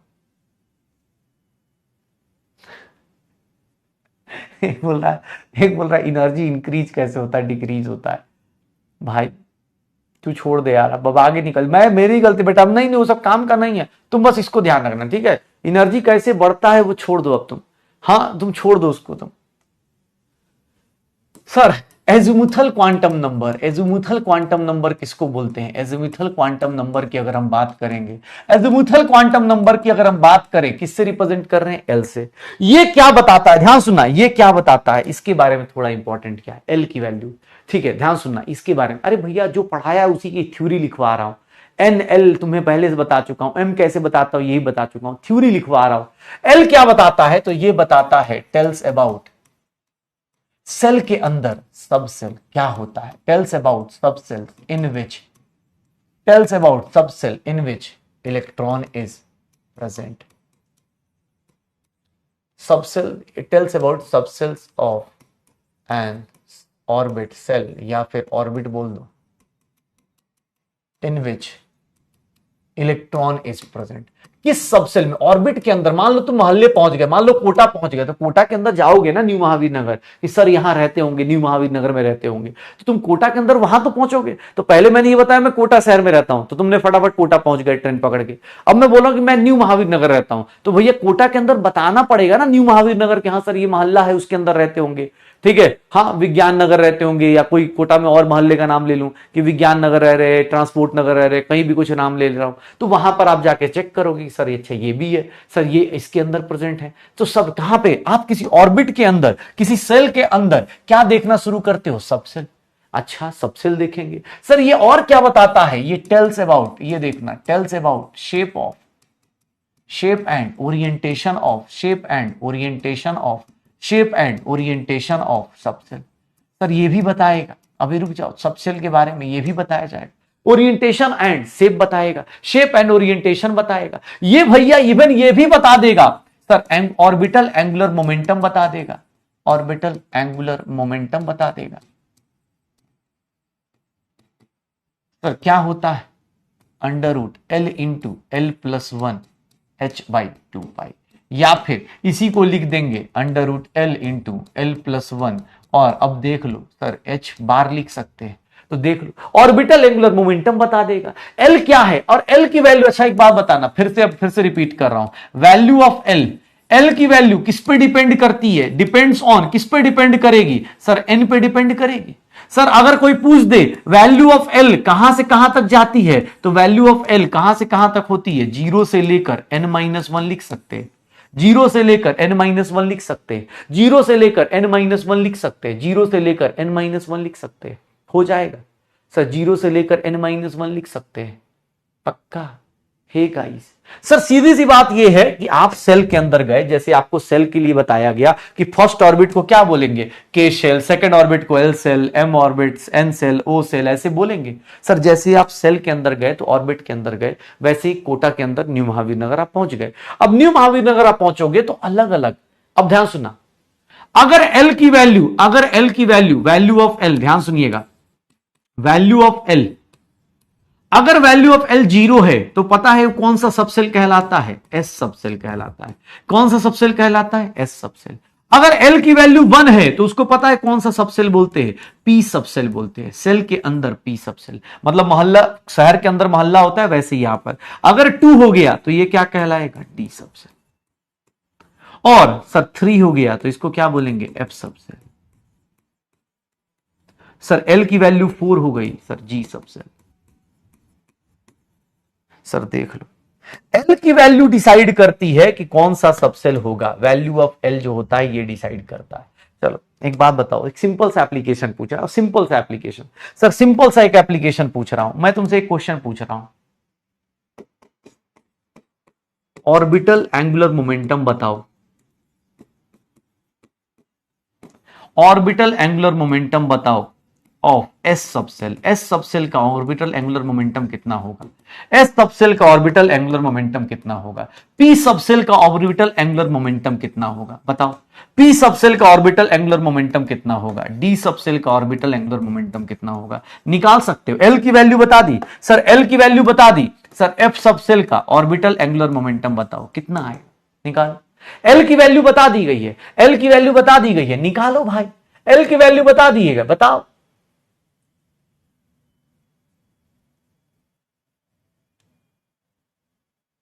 ध्यान से देख लो, एल की वैल्यू बता दी है तो ध्यान से देख लो। सर एल की वैल्यू क्या होगी? सर यहां पर निकालने जाओगे, ये क्या करेगा sir? Under root 0 into 0 plus 1 H bar लिख दूं या एच बाई 2 पाई, इसकी वैल्यू कितनी हो जाएगी? 0, क्योंकि 0 को किसी से मल्टीप्लाई करो, खत्म बाजार। सर ये देख लो, under root 1 into 1 plus 1 H by 2 pi. Sir इसको क्या लिख दूंगा? Under root 2 H by 2 pi. Sir इसको क्या लिख दूंगा? Under root 2 plus 1 H by 2 pi, यही लिखूंगा। सर ये कितना हो जाएगा? Under root 6 H by 2 pi आ जाएगा। ये देख लो, under root 3 into 3 plus 1 H by 2 पाई कितना आ जाएगा? सर कितना आ जाएगा? 3 4 12। तो तुमसे ये छोटू छोटू क्वेश्चन पूछेगा, इसके बाद अब बड़ा क्वेश्चन नहीं पूछता है। सच बता रहा हूं, आज से अब बड़ा न्यूमेरिकल गायब, अब बड़ा न्यूमेरिकल गायब। ये छोटू छोटू न्यूमेरिकल पूछेगा, छोटू छोटू। एन की वैल्यू बताओ, एल की वैल्यू बताओ, सर ये बताओ, वो बताओ, ये करके दिखाओ, वो करके दिखाओ, बताते रहो ये करके वो करके। पक्का है भैया? सर एन की वैल्यू, एल की वैल्यू निकाल लोगे? सर एन की वैल्यू, एल की वैल्यू निकाल दोगे? पक्का हो जाएगा। एक बात बताएं, बड़ी बात बोल दें, फिर से बड़ी बात कर दें, हो जाएगा। सर एल का मतलब 0 हुआ, एल की वैल्यू 0 हुई तो सर एस सबसेल बोलना, एल की वैल्यू 1 हुई तो पी सबसेल। उल्टा भी बोल सकते हो भाई, एस सबसेल दिया है तो 1, ये देख लो, ऐसा लिख दो। अब तुम्हें ध्यान सुनना बेटा, इन दोनों का एप्लीकेशन एक साथ कैसे होता है। कहीं भी आप पढ़ोगे ना, अगर आपको कहीं ऐसा लिखा हुआ, ये देखो एन की वैल्यू 1 लिखी थी, ध्यान सुनिएगा, एन की वैल्यू 1 लिखी थी, एल की वैल्यू क्या पॉसिबल है? 0। सर इसको पता है आप कैसे लिख सकते हैं? अब आप जिंदगी में 1s लिखेंगे इसको। एन की वैल्यू 1, ये क्या है सर? ये ऑर्बिट बता रहा है। ये क्या बता रहा है? ऑर्बिट बता रहा है। और ये क्या बता रहा है? एल की वैल्यू 0, मतलब ये क्या बता रहा है? सबसेल बता रहा है। अब जिंदगी में कभी 1s दिखे तो उसके अंदर देख लेना, एन की वैल्यू 1, एल की वैल्यू 0, एन की वैल्यू 1, एल की वैल्यू 0। अब बेटा 1s कहलाएगा। सर ये देखो, एन की वैल्यू 2 हुआ, सर एन की वैल्यू 2 हुई, एल की वैल्यू क्या क्या पॉसिबल है? सर इसको क्या बोलेंगे और इसको क्या बोलेंगे? सेकेंड ऑर्बिट में कौन सा सबसेल हो गया? सेकेंड ऑर्बिट में कौन सा सबसेल हो गया? अब बेटा देख लो, किसके, कौन सा ऑर्बिट में क्या होगा? सर सर ये 2s होगा क्या? सर ये 2p होगा क्या? सर क्या मैं ऐसा लिख सकता हूं, एल की वैल्यू 2 लिख सकता हूं? क्या मैं ऐसा लिख सकता हूं? सर ऐसा कभी पॉसिबल ही नहीं हो सकता, नॉट पॉसिबल। ये कभी पॉसिबल होगा क्या? कभी पॉसिबल नहीं होगा, नॉट पॉसिबल। क्योंकि एन और एल कभी बराबर नहीं होते, एन और एल कभी बराबर नहीं होते। देख लो, हो जाएगा बेटा। अगली क्लास में कल पढ़ के आना, क्योंकि कल इसके ऊपर बहुत सारे एप्लीकेशन आएंगे। एन की वैल्यू 3 लिखेंगे, सर एन की वैल्यू 3 होगी तो एल की वैल्यू कितनी? 0, एल की वैल्यू कितनी? 1, एल की वैल्यू कितनी? सर 2। सर देख लो, थर्ड ऑर्बिट में, फर्स्ट ऑर्बिट में 1 सबसेल, सेकेंड ऑर्बिट में 2 सबसेल, थर्ड ऑर्बिट में देख लो, इसको क्या बोलोगे? 3s बोलोगे, इसको क्या बोलोगे? 3p बोलोगे, इसको क्या बोलोगे? 3d बोलोगे। सर देख लो, सर अलग अलग ऑर्बिट में अलग अलग सबसेल आएंगे क्या? सर देख लीजिएगा,